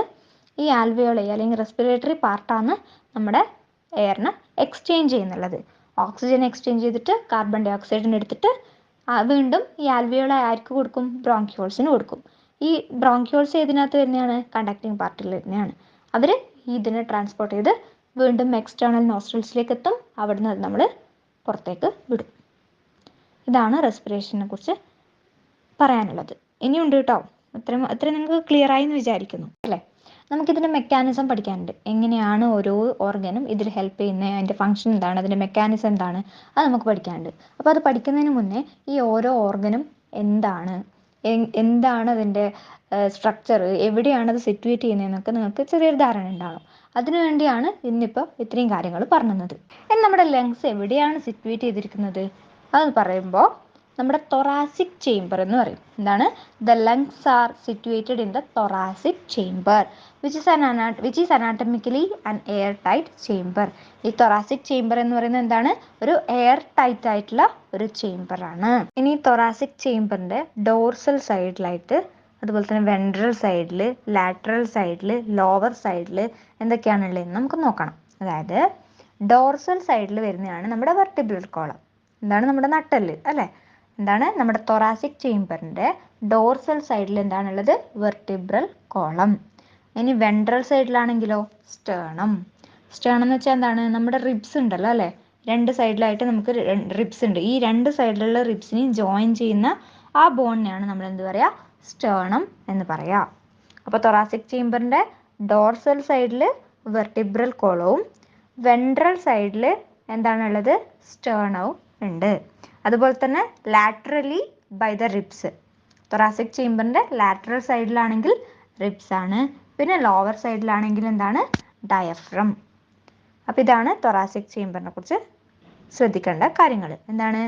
ലങ്സ് സിറ്റുവേറ്റ് ചെയ്യുന്നത് തൊറാസിക് ചേംബറിനകത്താണ്. അതൊരു എയർ ടൈറ്റ് ചേംബറാണ്. ഇതിൻ്റെ ഡോർസൽ സൈഡിൽ എന്താണ്? വെർട്ടിബ്രൽ കോളമാണ്. വെൻട്രൽ സൈഡിലാണെങ്കിൽ സ്റ്റേണമാണ്. സ്റ്റേണം എന്ന് വെച്ചാൽ എന്താ നമ്മൾ പറഞ്ഞു അല്ലേ? രണ്ട് സൈഡിലുള്ള റിബ്സിനെയും ജോയിൻ ചെയ്യുന്നു. ലാറ്ററൽ സൈഡിൽ റിബ്സ് ആണ്. ലോവർ സൈഡിൽ ഡയഫ്രം ആണ്. ഇത്രയും ഓർത്ത് വെക്കണേ. പിന്നെ നമ്മൾ പറഞ്ഞില്ലേ തൊറാസിക് ചേംബർ എന്ന് പറഞ്ഞാൽ ഒരു എയർ ടൈറ്റ് ചേംബർ ആണെന്ന്. അപ്പോൾ ഈ എയർ ടൈറ്റ് ചേംബർ ആയിട്ടുള്ള നമ്മുടെ തൊറാസിക് ചേംബറിൽ എന്തെങ്കിലും ചേഞ്ച് വരുവാണെങ്കിൽ അത് നമ്മുടെ ലങ്ങിനെ ബാധിക്കും. Any change in the volume of the thoracic cavity will be reflected by the lungs. Okay, എന്തെങ്കിലും ഒരു ചേഞ്ച് വരികയാണെങ്കിൽ നമ്മുടെ ലങ്സിനെ അത് ബാധിക്കും. ആ ഒരു അറേഞ്ച്മെന്റ് എന്തിന് അത്യാവശ്യമാണ്? ബ്രീത്തിങ്ങിന് അത്യാവശ്യമാണ്. അല്ലാണ്ട് നമുക്ക് ഡയറക്റ്റ്ലി നമ്മുടെ പൾമണറി വോളിയം, അതായത് ആ ബ്രീത്തിങ് നമ്മൾ എടുക്കുന്ന കാർബൺ ഡൈ ഓക്സൈഡിൻ്റെയും ഓക്സിജൻ്റെയും വോളിയം ഉണ്ടല്ലോ, അത് നമുക്ക് ചേഞ്ച് ചെയ്യാൻ പറ്റില്ല. അതിൽ ഉണ്ടാവുന്ന ചേഞ്ച് എങ്ങനെയാണെന്ന് വെച്ചാൽ ഈ തൊറാസിക് ചേംബറിൽ ഉണ്ടാവുന്ന ചേഞ്ച് പ്രകാരമാണ് നമ്മൾ ബ്രീത്തിങ് ചെയ്യുന്നുള്ളത്. ഗ്യാസ് എടുക്കും, അതുപോലെ ഓക്സിജൻ ഉള്ളിലോട്ട് എടുക്കും, കാർബൺ ഡൈ ഓക്സൈഡ് പുറത്തോട്ട് വിടുകയും ചെയ്യുന്നുള്ളത് ഈ തൊറാസിക് ചേംബറിൽ ഉണ്ടാവുന്ന ചേഞ്ച് കൊണ്ടാണ്. ഓക്കെ അല്ലേ? ഇത്രയും മനസ്സിലായില്ലേ? ലങ്സ് എന്താണ്, ലങ്സിനെ എങ്ങനെ പ്രൊട്ടക്ട് ചെയ്തിരിക്കുന്നു എന്നൊക്കെ നമ്മൾ പഠിച്ചു. അതിനുശേഷം ലങ്സ് എവിടെയാണ് സിറ്റുവേറ്റ് ചെയ്തിരിക്കുന്നത്? അതായത് തൊറാസിക് ചേംബർ. തൊറാസിക് ചേംബറിൻ്റെ dorsal side, ventral side, lateral, lower side എല്ലാം നമ്മൾ പഠിച്ചു. അതിനുശേഷം നമ്മൾ ഒരു ഇമ്പോർട്ടൻറ്റ് പോയിന്റ് കൂടി പഠിച്ചു. എന്താണ്? The anatomical setup of lungs in thorax. Thorax എന്ന് വെച്ചാൽ തൊറാസിക് ചേംബർ തന്നെയാണ് കേട്ടോ. Is such that any change in the volume of the thoracic cavity will be reflected in the lungs. Such an arrangement is essential for breathing. അത്രയും മനസ്സിലാക്കി വെക്കണം കേട്ടോ. അപ്പോൾ നമ്മൾ respiratory system, human respiratory system, അതിനകത്തുള്ള ഓരോ പാർട്ടിനെ കുറിച്ച് നല്ല വൃത്തിയിലൊരു ധാരണ ഉണ്ടാക്കി, എല്ലാം മനസ്സിലാക്കി അല്ലേ? ഇനി നമ്മൾ റെസ്പിറേഷനിൽ വരുന്ന, നമ്മുടെ ഈ ബ്രീത്തിങ്ങിൽ വരുന്ന ഡിഫറെൻറ്റ് സ്റ്റെപ്സ് ഏതൊക്കെയാണെന്ന് നോക്കാം. നമ്മുടെ റെസ്പിറേഷൻ, ഹ്യൂമൻ റെസ്പിറേഷനിൽ വരുന്ന ഡിഫറെൻറ്റ് സ്റ്റെപ്സ് ഏതൊക്കെയാണെന്ന് നമ്മൾ നോക്കാൻ പോവാണ്. ഒന്നാമത്തേതാണ് എന്ത്? ബ്രീത്തിങ്. ബ്രീത്തിങ് എന്ന് വെച്ചാൽ എന്താണ്? ഓക്സിജൻ ഉള്ളിലോട്ട് എടുക്കുന്നു, കാർബൺ ഡൈ ഓക്സൈഡ് പുറത്തോട്ട് വിടുന്നു. അതാണ് ഫസ്റ്റ് സ്റ്റെപ്പ്. ഈ ബ്രീത്തിങ്ങിൻ്റെ മറ്റൊരു പേരെന്താണ്? പൾമോണറി വെന്റിലേഷൻ എന്ന് പറയും. എന്താണ്? Pulmonary ventilation. അതിനകത്ത് എന്താ നടക്കുന്നുള്ളത്? ഏത് ഗ്യാസാണ് നമ്മൾ ഉള്ളിലോട്ട് എടുക്കുന്നത്? അറ്റ്മോസ്ഫെറിക് എയർ ആണ് നമ്മൾ ഉള്ളിലോട്ട് എടുക്കുന്നത്. അതിലെ മേജർ കോൺസ്റ്റിറ്റ്യൂവൻ്റ് എന്തായിരിക്കും? ഓക്സിജൻ ആയിരിക്കും. ഓക്സിജൻ മാത്രം തെരഞ്ഞു പിടിച്ചല്ല നമ്മൾ ഉള്ളിലോട്ട് എടുക്കുന്നുള്ളത്, അറ്റ്മോസ്ഫിയറിക് എയറിനെയാണ് നമ്മൾ എടുക്കുന്നുള്ളത്. അതിൽ മേജർ കോമ്പോണൻ്റ് എന്തായിരിക്കും? ഓക്സിജൻ ആയിരിക്കും. പുറത്തോട്ട് വിടുന്നത് ഏതാണ്? കാർബൺ ഡൈ ഓക്സൈഡ് ആണ്. അതാണ് ഫസ്റ്റ് സ്റ്റെപ്പ്. ഇനി നെക്സ്റ്റ് എന്താണ്? Diffusion of gases. കണ്ടക്റ്റിംഗ് പാർട്ടും എക്സ്ചേഞ്ച് പാർട്ടും പഠിച്ചിട്ടുണ്ടായിരുന്നു അല്ലേ? കണ്ടക്റ്റിംഗ് പാർട്ട് എന്ന് വെച്ചിട്ടുണ്ടെങ്കിൽ നമ്മൾ ഈ വലിച്ചെടുത്ത എയറിനെ ട്രാൻസ്പോർട്ട് ചെയ്യുന്നു, ആ പാർട്ടാണ് കണ്ടക്റ്റിംഗ് പാർട്ട്. എവിടെയാണ്? നമ്മുടെ നോസ്ട്രിൽസ് തൊട്ട് ബ്രോങ്കിയോൾസ് വരെ ട്രാൻസ്പോർട്ടേഷൻ ഓഫ് എയർ ആണ് നടക്കുന്നുള്ളത്. ഈ ആൽവിയോളയിൽ വെച്ചിട്ടാണ് നമ്മൾ ഈ ഓക്സിജൻ എക്സ്ചേഞ്ച് ചെയ്തിട്ട് കാർബൺ ഡൈ ഓക്സൈഡിനെ എടുക്കുന്നുള്ളത്. അപ്പോൾ എക്സ്ചേഞ്ച് പാർട്ട് ആരായിരുന്നു? ആൽവിയോളൈ ആയിരുന്നു. അപ്പോൾ സെക്കൻഡ് സ്റ്റെപ്പ് എന്താണ്? Diffusion of gases.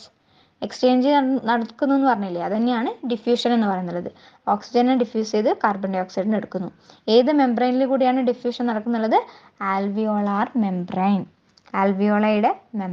ആൽവിയോളാർ മെംബ്രെയിനിൽ വെച്ചിട്ട് ഡിഫ്യൂഷൻ ഓഫ് ഗ്യാസസ്. അതാണ് സെക്കൻഡ് സ്റ്റെപ്പ്. ഏതൊക്കെയാണ് ഗ്യാസ്? ഓക്സിജനും കാർബൺ ഡൈ ഓക്സൈഡും. തേർഡ് സ്റ്റെപ്പോ? Transport of gases by the blood. So alveoli വരെ കഴിഞ്ഞു, ഓക്സിജൻ നമ്മളെ ബ്ലഡിലോട്ട് ഡിഫ്യൂസ് ചെയ്ത് വന്നു. ഇനി ഈ ബ്ലഡിന് ഇതിനെ ട്രാൻസ്പോർട്ട് ചെയ്യണ്ടേ? ഓരോ ഓർഗനിലേക്ക് അല്ലെങ്കിൽ ഓരോ ടിഷ്യൂസിലേക്ക് നമുക്ക് ഇതിന് എത്തിക്കണ്ടേ? അപ്പോൾ third step transport of gases by the blood. Okay അല്ലേ? അപ്പോൾ ഇങ്ങനെ ബ്ലഡ് നമ്മുടെ ഓക്സിജൻ അല്ലെങ്കിൽ ക്യാരി ചെയ്തുകൊണ്ട് പോവാണ്.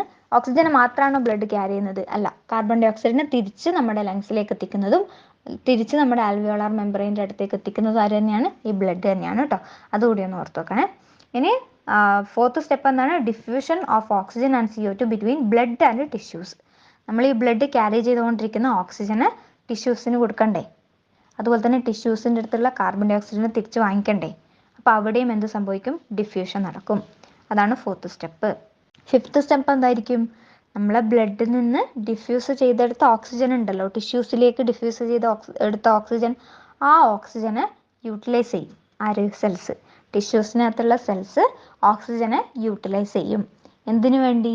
കാറ്റാബോളിക് റിയാക്ഷൻസിന് വേണ്ടി. പല പല റിയാക്ഷൻസിന് വേണ്ടി ഈ ഓക്സിജനെ യൂട്ടിലൈസ് ചെയ്യും. അപ്പോൾ എന്ത് ഫോം ചെയ്യും? കാർബൺ ഡൈ ഓക്സൈഡ് ഫോം ചെയ്യും. അപ്പോൾ ഇത്രയുമാണ് നമ്മുടെ റെസ്പിറേഷനിൽ ഉള്ള 5 സ്റ്റെപ്സ് എന്ന് പറയുന്നത്. 1 ബ്രീത്തിങ് തന്നെയാണ്, 2 ആൽവിയോളയിൽ നിന്നുള്ള diffusion, 3 transport of gas, 4 diffusion of oxygen and carbon dioxide between the blood and tissues, 5 utilisation of oxygen and release of carbon dioxide. ഇതാണ് മെയിൻ ആയിട്ടുള്ള 5 സ്റ്റെപ്സ്. ഓർത്ത് വെക്കണേ. അപ്പോൾ നമ്മൾ റെസ്പിറേഷൻ്റെ സ്റ്റെപ്സ് പഠിച്ചു. ഇനി നമുക്ക് മെക്കാനിസം ഓഫ് ബ്രീത്തിങ് നോക്കാനുണ്ട്. എന്താണ് ബ്രീത്തിങ്ങിൻ്റെ മെക്കാനിസം? നമുക്കറിയാം ബ്രീത്തിങ്ങിൽ പ്രധാനമായിട്ട് 2 സ്റ്റേജാണ് ഉള്ളത്. ഏതാണ്? നമ്മൾ ഇൻഹലേഷൻ, അതുപോലെ തന്നെ എക്സലേഷൻ, അല്ലെങ്കിൽ ഇൻസ്പിരേഷൻ, എക്സ്പിരേഷൻ എന്ന് പറയുന്ന 2 സ്റ്റേജാണ് ഉള്ളത്. ഇൻസ്പിരേഷനകത്ത് എന്താ നടക്കുന്നുള്ളത്?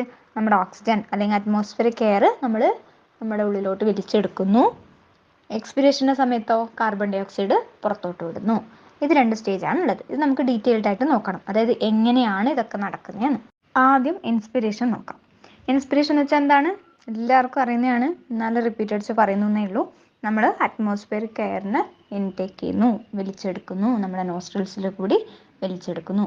അപ്പോൾ അതിനു വേണ്ടി നടക്കേണ്ടത് ആദ്യം നമ്മുടെ ഡയഫ്രം കോൺട്രാക്ട് ചെയ്യണം. നമ്മൾ ഈ ഡയഫ്രം എന്ന് പറയുന്നത് കുറച്ച് മുന്നേ തൊറാസിക് ചേമ്പറിൻ്റെ കാര്യം പറയുമ്പോൾ പറഞ്ഞിട്ടുണ്ടായിരുന്നു. എന്താണ്? തൊറാസിക് ചേമ്പറിൻ്റെ ലോവർ സൈഡിൽ ആരാണുള്ളത്? ഡയഫ്രം. അതൊരു മസിലാണ് കേട്ടോ. ഡയഫ്രം എന്ന് പറയുന്നത് നമ്മുടെ ഈ തൊറാസിക് ക്യാവിറ്റീനെയും തൊറാസിക് ചേമ്പറിനെയും നമ്മുടെ അബ്ഡോമിനൽ ക്യാവിറ്റീനെയും നമ്മൾ സെപ്പറേറ്റ് ചെയ്യുന്ന ഒരു മസിലാണ്. അതിനാണ് നമ്മൾ ഡയഫ്രം എന്ന് പറയാം. അതെവിടെയാണ് കാണപ്പെടുന്നത്? നമ്മുടെ തൊറാസിക് ചേമ്പറിൻ്റെ ലോവർ സൈഡിലായിട്ട്, അബ്ഡോമിൻ്റെ അപ്പർ സൈഡിലായിട്ട് അത് കാണപ്പെടുന്നു. അപ്പോൾ ഈ ഡയഫ്രം എന്ന് പറയുന്നത് കോൺട്രാക്ട് ചെയ്യും. ഈ ഡയഫ്രം കോൺട്രാക്ട് ചെയ്യുമ്പോൾ നടക്കുന്ന എന്താണ്? നമ്മുടെ തൊറാസിക് ചേമ്പറിൻ്റെ വോളിയത്തിൽ ഒരു ഇൻക്രീസ് ഉണ്ടാവും. എന്താണ്? ഡയഫ്രം കോൺട്രാക്ട് ചെയ്യുന്നു, അതിൻ്റെ ഒപ്പം തന്നെ നമ്മുടെ തൊറാസിക് ചേമ്പറിൻ്റെ വോളിയം ഇൻക്രീസ് ചെയ്യും. അത് ഏത് ആക്സിസിലാണെന്ന് വെച്ചാൽ antero posterior axis. Antero posterior ആക്സിസിൽ നമ്മുടെ തൊറാസിക് ചേമ്പറിൻ്റെ വോളിയം ഇൻക്രീസ് ചെയ്യും. നമ്മൾ ഈ ഡയഫ്രം കോൺട്രാക്ട് ചെയ്യുന്നു എന്ന് പറഞ്ഞില്ലേ, ആ സമയത്ത് തന്നെ നമ്മുടെ റിബ്സിൻ്റെ ഒന്നിച്ചുള്ള ഒരു മസിലുണ്ട്, റിബ്സിൻ്റെ അടുത്തുള്ള മസിൽ. അതിനെയാണ് നമ്മൾ ഇൻ്റർ കോസ്റ്റൽ മസിൽ എന്ന് പറയുക. എന്താണ്? ഇൻ്റർ കോസ്റ്റൽ മസിൽ. അതുകൂടി കോൺട്രാക്ട് ചെയ്യും കേട്ടോ. ഡയഫ്രം കോൺട്രാക്ട് ചെയ്യുന്നതിൻ്റെ കൂടെ തന്നെ എന്തുകൂടി കോൺട്രാക്ട് ചെയ്യും? എക്സ്റ്റേണൽ ഇൻ്റർ കോസ്റ്റൽ മസിൽസ് അതുകൂടി കോൺട്രാക്ട് ചെയ്യും. അതായത് മസിൽസ് ആണ്? റിബ്സിൻ്റെ അടുത്തുള്ള മസിൽസ് ആണ്. അപ്പോൾ ഇതൊക്കെ ചെയ്യുമ്പോൾ എന്താ സംഭവിക്കുന്നത്? നമ്മുടെ തൊറാസിക് ചേമ്പറിൻ്റെ വോളിയം ഇൻക്രീസ് ചെയ്ത് വരുന്നു. അപ്പോൾ എന്ത് സംഭവിക്കും? നമ്മുടെ റിബ്സും സ്റ്റേണവും ഇങ്ങനെ റേസ് ചെയ്ത് വരും. റിബ്സ് നമുക്കറിയാം, സ്റ്റേണം നമ്മൾ കുറച്ച് നേരത്തെ പറഞ്ഞു അല്ലേ, 2 സൈഡിലെ റിബ്സിനെയും കണക്ട് ചെയ്യുന്ന ആ ഒരു ബോൺ, അതും കൂടി ഇങ്ങനെ റേസ് ചെയ്ത് വരും. നിങ്ങൾ വേണമെങ്കിൽ ഒന്ന് ശ്വാസം എടുത്ത് നോക്കിയേ. ശ്വാസം എടുത്ത് നോക്കുമ്പോൾ എന്താണ് അല്ലേ, നമ്മുടെ റിബ്സ് ഇങ്ങനെ റേസ് ചെയ്ത് വരുന്നത് നമുക്ക് ഫീൽ ചെയ്യാൻ പറ്റുന്നുണ്ട് അല്ലേ.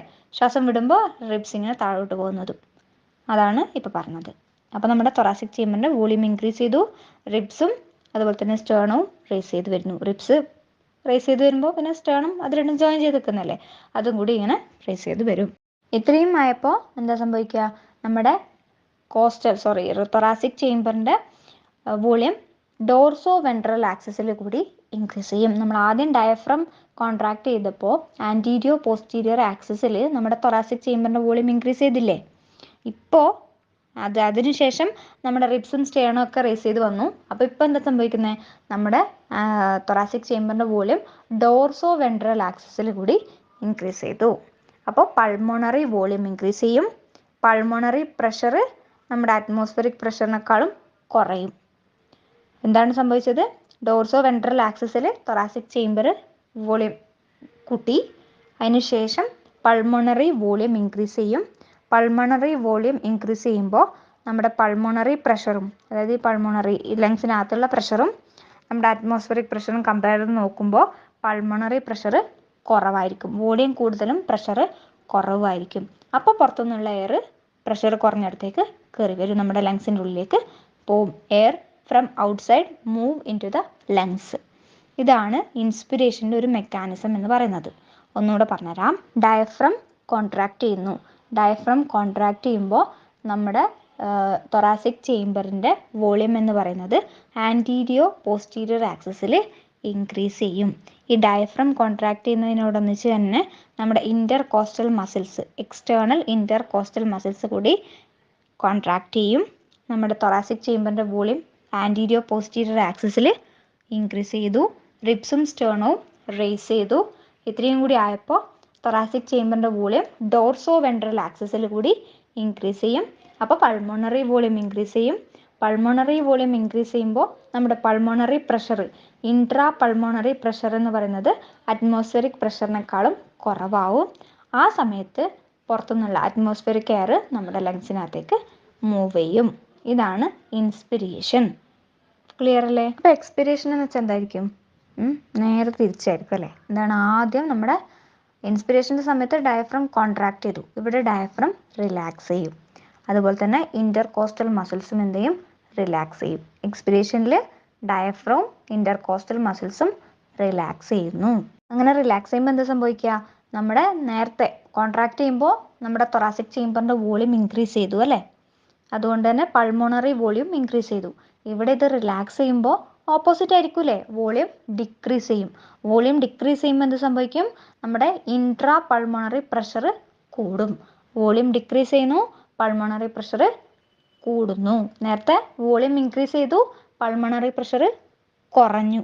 പൾമോണറി പ്രഷർ കുറയുമ്പോഴാണ് നമ്മുടെ ഔട്ട്സൈഡ് എയർ, അറ്റ്മോസ്ഫിയറിക് എയർ നമ്മുടെ ലങ്സിനകത്തേക്ക് കയറിയത്. ഇവിടെ പൾമോണറി പ്രഷർ ഇൻക്രീസ് ചെയ്യുമ്പോൾ എന്തായിരിക്കും സംഭവിക്കുക? അറ്റ്മോസ്ഫിയറിക് പ്രഷറിനേക്കാളും നമ്മുടെ പൾമോണറി പ്രഷർ ഇൻക്രീസ് ചെയ്തു. അപ്പോൾ നമ്മുടെ എയർ മൂവ് ഔട്ട് ചെയ്യും, പുറത്തേക്ക് മൂവ് ചെയ്യും. നേരത്തെ ഉള്ളിലേക്ക് മൂവ് ചെയ്തു, ഇവിടെ പുറത്തേക്ക് മൂവ് ചെയ്യുന്നു. സംഭവം ഏതെങ്കിലും ഒരു മെക്കാനിസം അല്ല, ഇൻസ്പിരേഷൻ മനസ്സിലായാൽ നിങ്ങൾക്ക് അതിൻ്റെ നേരെ റിവേഴ്സാണ് വരുന്നുള്ളത്. ഇതിനകത്ത് എക്സ്പിരേഷനകത്ത് ഡയഫ്രം റിലാക്സ് ചെയ്യുന്നു. ഡയഫ്രം റിലാക്സ് ചെയ്യുമ്പോൾ വോളിയം ഡിക്രീസ് ചെയ്യണം. വോളിയം ഡിക്രീസ് ചെയ്യുമ്പോൾ ഇൻട്രാ പൾമോണറി പ്രഷർ ഇൻക്രീസ് ചെയ്യണം. പ്രഷർ ഇൻക്രീസ് ചെയ്യുമ്പോൾ നമ്മുടെ വോളിയം എയർ പുറത്തോട്ട് മൂവ് ചെയ്യണം. അതാണ് എക്സ്പിരേഷനകത്ത് സംഭവിക്കുന്നുള്ളത്. അപ്പം മെക്കാനിസം നമ്മൾ കംപ്ലീറ്റ് ചെയ്തില്ലേ? ഇനി നോക്കുന്നുള്ളത് rate of breathing.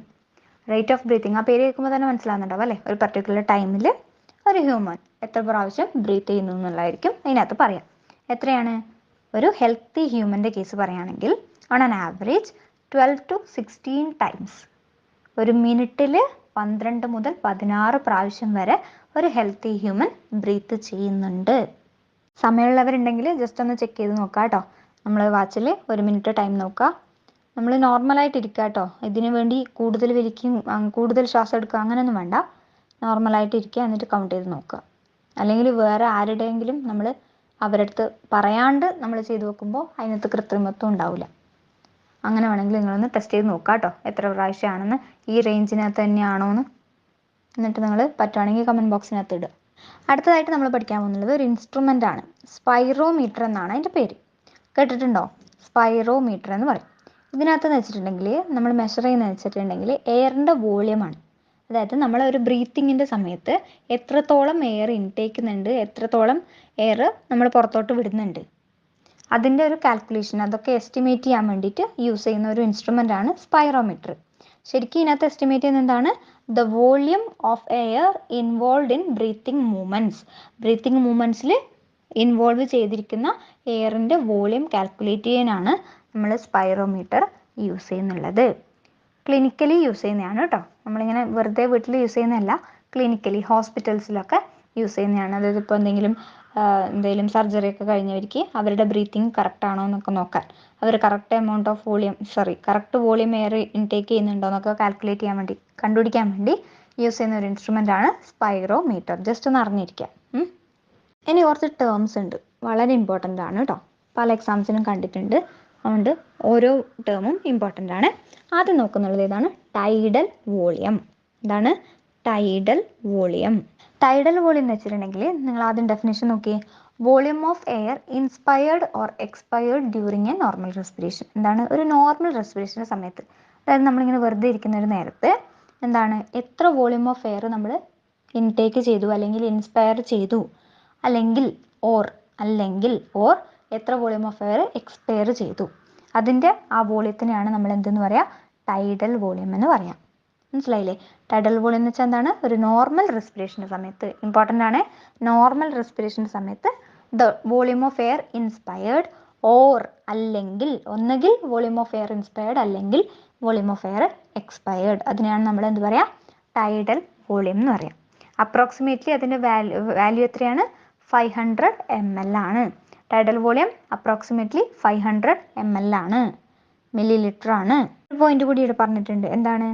Approximate tidal volume എന്ന് പറയുന്നത് 500 ml ആണ്.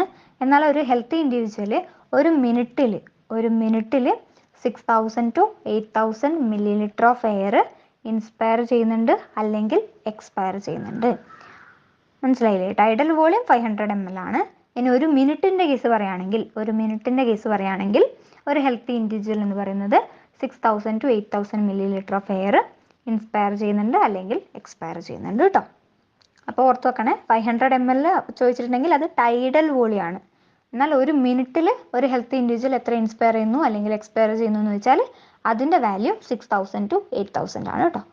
അടുത്ത ടേം എന്താണ്? Inspiratory reserve volume, IRV. IRVൻ്റെ ഫുൾ ഫോം ചോദിക്കാം, inspiratory reserve volume.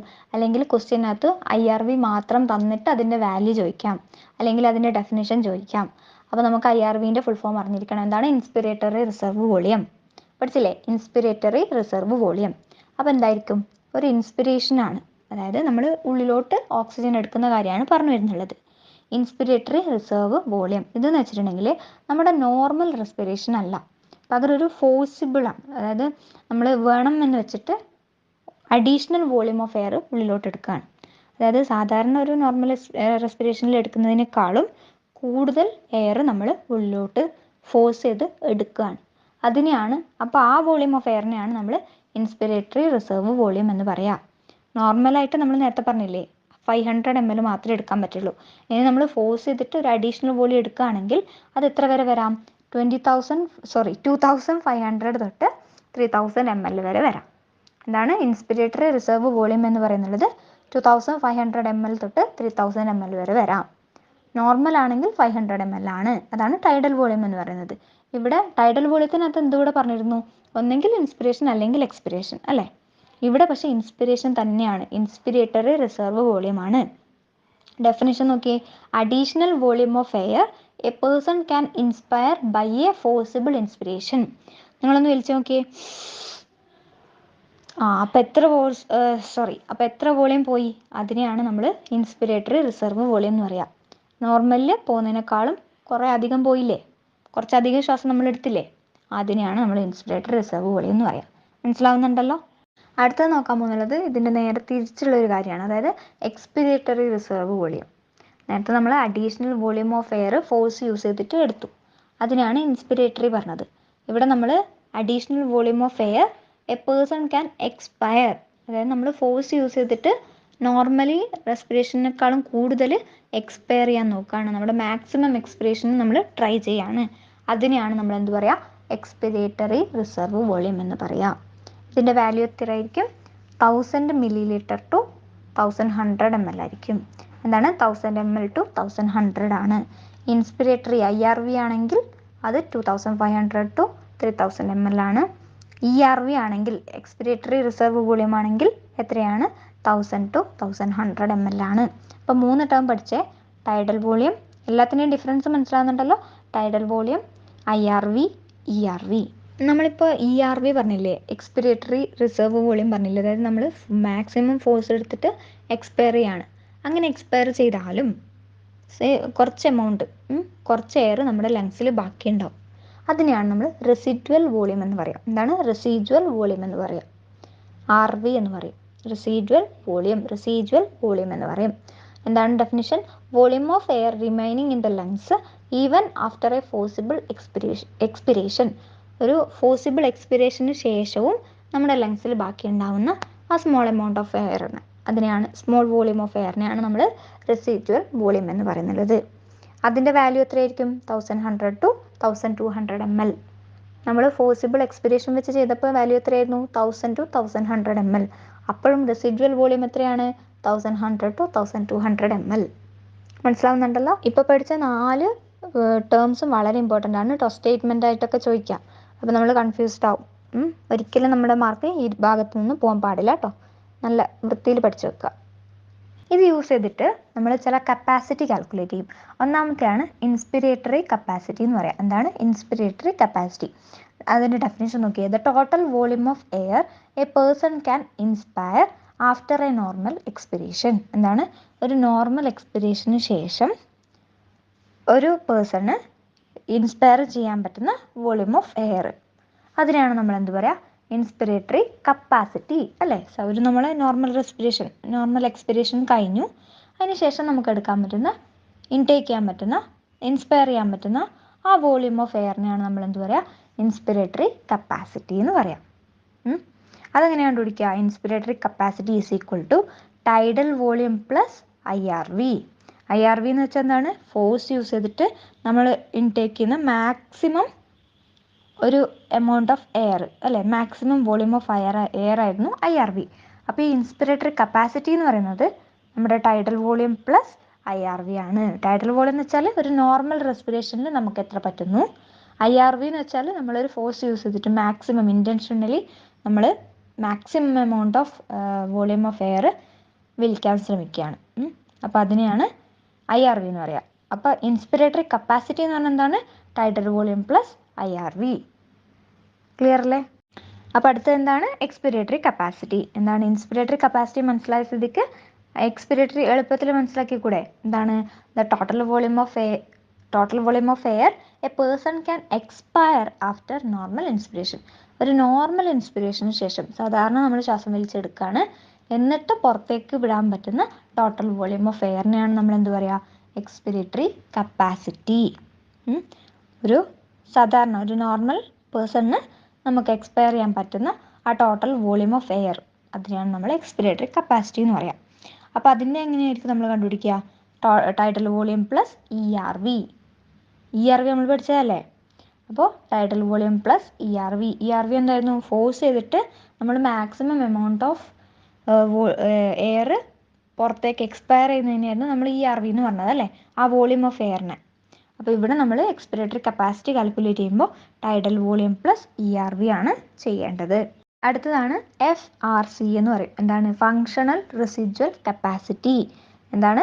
Functional residual capacity. നമ്മൾ റെസിജ്വൽ വോളിയം പഠിച്ചത് ഓർമ്മയുണ്ടോ? അതായത് ഒരു ഫോഴ്സിബിൾ എക്സ്പിരേഷന് ശേഷം ERVക്ക് ശേഷം നമ്മുടെ ലങ്സിൽ ബാക്കി ഉണ്ടാവുന്ന ആ വോളിയം ഓഫ് എയറിനെ ആയിരുന്നു നമ്മൾ റെസിജ്വൽ വോളിയം എന്ന് പറഞ്ഞത്. ഇവിടെ എന്താണ്? ഫങ്ഷണൽ റെസിജ്വൽ കപ്പാസിറ്റി ആണ് പറയുന്നുള്ളത്. എന്താണ്? Volume of air that will remain in the lungs after normal expiration. നേരത്തെ നോർമൽ എക്സ്പിരേഷന് ശേഷം ആയിരുന്നില്ല നമ്മൾ പഠിച്ചത് റെസിജ്വൽ വോളിയം. എന്തായിരുന്നു? ഒരു ERVക്ക് ശേഷമാണ് നമ്മൾ പഠിച്ചത്. ഇവിടെ ഒരു നോർമൽ എക്സ്പിരേഷന് ശേഷം നമ്മുടെ ലങ്സിൽ ബാക്കി ഉണ്ടാവുന്ന ആ വോളിയം ഓഫ് എയർ, അതെങ്ങനെയാണ് കാൽക്കുലേറ്റ് ചെയ്യുന്നത്? ERV plus RV. ERV എന്ന് വെച്ചാൽ എന്താണ്? ഫോഴ്സിബിൾ എക്സ്പിരേഷൻ അല്ലേ? അതാണ് ERV. RV എന്ന് വെച്ചാൽ നമ്മുടെ ലങ്സിൽ ബാക്കിയുള്ള വോളിയം ഓഫ് എയർ. എപ്പോൾ? After ERV. അപ്പോൾ ഇത് രണ്ടും ആഡ് ചെയ്യുമ്പോഴാണ് നമുക്ക് എന്ത് കിട്ടുക? ഫങ്ഷണൽ റെസിജ്വൽ കപ്പാസിറ്റി കിട്ടുക. ഒരു ഷോർട്ട് നോട്ട് പോലെ എഴുതി വെക്കണേ, കൺഫ്യൂസ്ഡ് ആവണ്ട. ഒന്ന് റിപ്പീറ്റ് അടിച്ച് കേട്ടാൽ മനസ്സിലാവും കേട്ടോ. അപ്പോൾ നമ്മൾ എന്തൊക്കെ പഠിച്ചു? 4 കപ്പാസിറ്റി ആണ് കേട്ടോ ടോട്ടൽ ഉള്ളത്. ഇൻസ്പിരേറ്ററി കപ്പാസിറ്റി പഠിച്ചു, എക്സ്പിരേറ്ററി കപ്പാസിറ്റി പഠിച്ചു, ഫങ്ഷണൽ റെസിജ്വൽ കപ്പാസിറ്റി ഇതിപ്പോൾ പഠിച്ചു. ഇനി 4ാമത്തേലോട്ട് പോവാം. അതാണ് വൈറ്റൽ കപ്പാസിറ്റി. വൈറ്റൽ കപ്പാസിറ്റി എന്ന് വെച്ചാൽ എന്താണ്? The maximum volume of air a person can breath in after A forced expiration. ഒരു ഫോഴ്സ്ഡ് എക്സ്പിരേഷന് ശേഷം ഒരു പേഴ്സണിന് ബ്രീത്ത് ഇൻ ചെയ്യാൻ പറ്റുന്ന, അതായത് ഉള്ളിൽ വലിച്ചെടുക്കാൻ പറ്റുന്ന മാക്സിമം വോളിയം ഓഫ് എയറിനെയാണ് വൈറ്റൽ കപ്പാസിറ്റി എന്ന് പറയാം. മനസ്സിലായില്ലേ? എന്താണ്? ഒരു ഫോഴ്സ്ഡ് എക്സ്പിരേഷന് ശേഷം ഒരു പേഴ്സണിന് വലിച്ചെടുക്കാൻ പറ്റുന്ന, ഇൻസ്പയർ ചെയ്യാൻ പറ്റുന്ന മാക്സിമം വോളിയം ഓഫ് എയർ ആണ് വൈറ്റൽ കപ്പാസിറ്റി. ക്ലിയർ ആണ്? അപ്പോൾ വൈറ്റൽ കപ്പാസിറ്റിൻ്റെ ഇക്വേഷനിൽ നമ്മൾ ഏതൊക്കെ ആഡ് ചെയ്യുന്നത്? ടൈഡൽ വോളിയം ആഡ് ചെയ്യുന്നു, IRV ആഡ് ചെയ്യുന്നു, ERV ആഡ് ചെയ്യുന്നു. അപ്പോൾ നമ്മൾ നേരത്തെ 4 ടേംസ് ഏതൊക്കെയായിരുന്നു? Tidal volume, IRV, ERV, residual volume. അതിനുശേഷം 4 കപ്പാസിറ്റി പഠിച്ചു. ആ 4 വോളിയം വെച്ചിട്ട് കാൽക്കുലേറ്റ് ചെയ്യുന്ന 4 കപ്പാസിറ്റി പഠിച്ചു. വൈറ്റൽ കപ്പാസിറ്റി, അതുപോലെ തന്നെ FRC, പിന്നെ ഏതായിരുന്നു നമ്മൾ പഠിച്ചത്? Inspire capacity, expire capacity. Clear അല്ലേ? എക്സ്പയർ കപ്പാസിറ്റിയിൽ എന്താ പറഞ്ഞത്? Total volume of air a person can expire after normal inspiration. ഒരു നോർമൽ ഇൻസ്പിറേഷന് ശേഷം ഒരു പേഴ്സണിന് എക്സ്പയർ ചെയ്യാൻ പറ്റുന്ന ടോട്ടൽ വോളിയം ഓഫ് എയർ, അതാണ് എക്സ്പിറേറ്ററി കപ്പാസിറ്റി. അതുപോലെ തന്നെ നോർമൽ എക്സ്പിറേഷന് ശേഷം ഒരു പേഴ്സണിന് ഇൻസ്പയർ ചെയ്യാൻ പറ്റുന്ന ടോട്ടൽ വോളിയം ഓഫ് എയറിനെയാണ് നമ്മൾ എന്ത് പറയുക? ഇൻസ്പിറേറ്ററി കപ്പാസിറ്റി എന്ന് പറയാം. പിന്നെ പഠിച്ചത് എന്തായിരുന്നു? FRC അല്ലേ? FRC അതിനകത്ത് എന്താ പറഞ്ഞത്? Volume of air that will remain in the lungs after normal expiration. ഒരു നോർമൽ എക്സ്പിറേഷന് ശേഷം നമ്മുടെ ലങ്സിൽ ബാക്കി നിൽക്കുന്ന ആ വോളിയം ഓഫ് എയറിനെയാണ് FRC എന്ന് പറയാം. പിന്നെ വൈറ്റൽ കപ്പാസിറ്റി, അതായത് ഒരു ഫോഴ്സ്ഡ് എക്സ്പിറേഷന് ശേഷം, എന്താണ് ഫോഴ്സ്ഡ് എക്സ്പിറേഷന് ശേഷം ഒരു പേഴ്സണിന് ഇൻസ്പയർ ചെയ്യാൻ പറ്റുന്ന മാക്സിമം വോളിയം ഓഫ് എയറിനെയാണ് വൈറ്റൽ കപ്പാസിറ്റി എന്ന് പറയാം. വൈറ്റൽ കപ്പാസിറ്റിക്കകത്ത് നമ്മൾ ടൈഡൽ വോളിയം, IRVയും ERVയും ആഡ് ചെയ്യുന്നു. മനസ്സിലായില്ലേ? ഓരോന്നിൻ്റെ ഇക്വേഷൻ ഇമ്പോർട്ടൻ്റ് ആണ്. ഇനി ഒന്നുകൂടി ഉണ്ട്, ടോട്ടൽ ലങ് കപ്പാസിറ്റി. ഇതുവരെ പഠിച്ചതെല്ലാം ഓർമ്മയുണ്ടല്ലോ? 4 കപ്പാസിറ്റി നമ്മൾ പഠിച്ചു. ഇത് ലാസ്റ്റ് ആണ്, ഓർത്ത് വെക്കണേ. Total lung capacity. Total lung capacity എന്ന് പറഞ്ഞാൽ നമ്മളൊരു ഫോഴ്സ്ഡ് ഇൻസ്പിറേഷൻ, നമ്മൾ മാക്സിമം എമൗണ്ട് ഓഫ് എയർ ഇങ്ങനെ ഉള്ളിലോട്ട് വലിച്ചെടുക്കുകയാണ്. അപ്പോൾ എത്ര എമൗണ്ട് ഓഫ് എയർ നമ്മളെ ലങ്സിൽ അക്കോമഡേറ്റ് ചെയ്യുന്നു, എത്രത്തോളം amount of volume of air നമ്മുടെ ലങ്സിനകത്ത് ഉണ്ടാവുന്നു, അതിനെയാണ് ടോട്ടൽ ലങ് കപ്പാസിറ്റി എന്ന് പറയാം. നമ്മൾ മാക്സിമം വലിച്ചെടുത്തില്ലേ, അപ്പോൾ ലങ്സിൻ്റെ കപ്പാസിറ്റി മാക്സിമം എത്തിക്കാണൂലേ, അതിനാണ് ടോട്ടൽ ലങ് കപ്പാസിറ്റി എന്ന് പറയാം.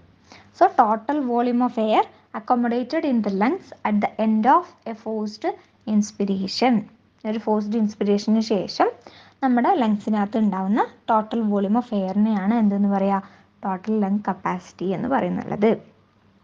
അപ്പോൾ total lung capacity is equal to VC + RV. VC പറഞ്ഞാൽ എന്താണ്? Vital capacity. നമ്മൾ ഇപ്പോൾ തൊട്ട് മുന്നേ പഠിച്ചില്ലേ വൈറ്റൽ കപ്പാസിറ്റി, അതാണ് VC. അതെങ്ങനെയായിരുന്നു നമ്മൾ കാൽക്കുലേറ്റ് ചെയ്തത്?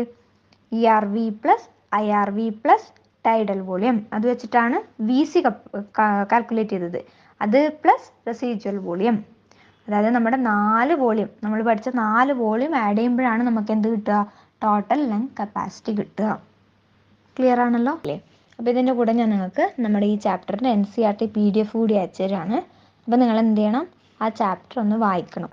പിന്നെ നിങ്ങളോട് അതിൻ്റെ കൂട്ടത്തിൽ പറയാനുള്ളത് എന്താണ്? ഇന്ന് ഞാൻ നമ്മുടെ ഈ ചാപ്റ്റർ കഴിഞ്ഞതിന് ശേഷം ടെലിഗ്രാമിനകത്ത് ഈ ചാപ്റ്റർ ബേസ്ഡ് ആയിട്ടുള്ള കുറച്ച് MCQs തരാം, അതൊന്ന് അറ്റൻഡ് ചെയ്ത് നോക്കണേ എല്ലാവരും. ഇനി നമ്മൾ ഇതിനകത്ത് നോക്കാൻ പോകുന്നത് എക്സ്ചേഞ്ച് ഓഫ് ഗ്യാസസ്. അതായത് നമുക്കറിയാം, നമ്മൾ ഇൻഹലേഷൻ്റെ ടൈമിൽ അല്ലെങ്കിൽ ഇൻസ്പിറേഷൻ്റെ ടൈമിൽ ഉള്ളിലോട്ട് എടുക്കുന്നുള്ളത് ഓക്സിജൻ ആണ്. പിന്നെ അത് എക്സ്ചേഞ്ച് ചെയ്ത് തിരിച്ചു വരുന്നുള്ളത് കാർബൺ ഡൈ ഓക്സൈഡ് ആണ് അല്ലേ? അപ്പോൾ ആ എക്സ്ചേഞ്ച് എവിടെയാണ്, എങ്ങനെയാണ്, എപ്പോഴാണ് എന്നൊക്കെയാണ് നമ്മൾ ഇന്ന് നോക്കുന്നുള്ളത്. അപ്പോൾ നമ്മൾ എക്സ്ചേഞ്ചിങ് പാർട്ട് എന്ന് പറഞ്ഞ് പഠിച്ചിട്ടുണ്ടായിരുന്നു. ഏതായിരുന്നു? ആൽവിയോളൈ അല്ലേ? ആൽവിയോളൈ മാത്രമല്ല, പക്ഷെ ആൽവിയോളൈ ആണ് എന്ത്? Primary site of exchange of gases. അപ്പോൾ which is the primary site of exchange of gases എന്ന് ചോദിച്ചിട്ടുണ്ടെങ്കിൽ അത് ആൽവിയോളൈ ആണ്. എന്നാൽ ആൽവിയോളൈ മാത്രമല്ല, നമ്മൾ ബ്ലഡും അതുപോലെ തന്നെ നമ്മുടെ ടിഷ്യൂസും എന്തിന് സഹായിക്കുന്നുണ്ട്, അല്ലെങ്കിൽ എന്ത് ചെയ്യുന്നുണ്ട്? എക്സ്ചേഞ്ച് ചെയ്യുന്നുണ്ട്. ഗ്യാസിൻ്റെ എക്സ്ചേഞ്ച് ചെയ്യാൻ ആരുകൂടി സഹായിക്കുന്നുണ്ട്? ബ്ലഡും അതുപോലെ തന്നെ ടിഷ്യൂസും. അപ്പോൾ ഈ ആൽവിയോളയിൽ നമ്മൾ പറഞ്ഞില്ലേ ഗ്യാസിൻ്റെ എക്സ്ചേഞ്ച് നടക്കുന്നു എന്ന്, അത് ഏത് പ്രോസസ്സിലൂടെയാണ് നടക്കുന്നത് എന്നൊരു ക്വസ്റ്റ്യൻ വന്നാൽ നമ്മൾ എന്ത് എഴുതണം? Simple diffusion. എന്താണ്? സിമ്പിൾ ഡിഫ്യൂഷൻ എന്ന് എഴുതണം. Based on concentration gradient or pressure gradient.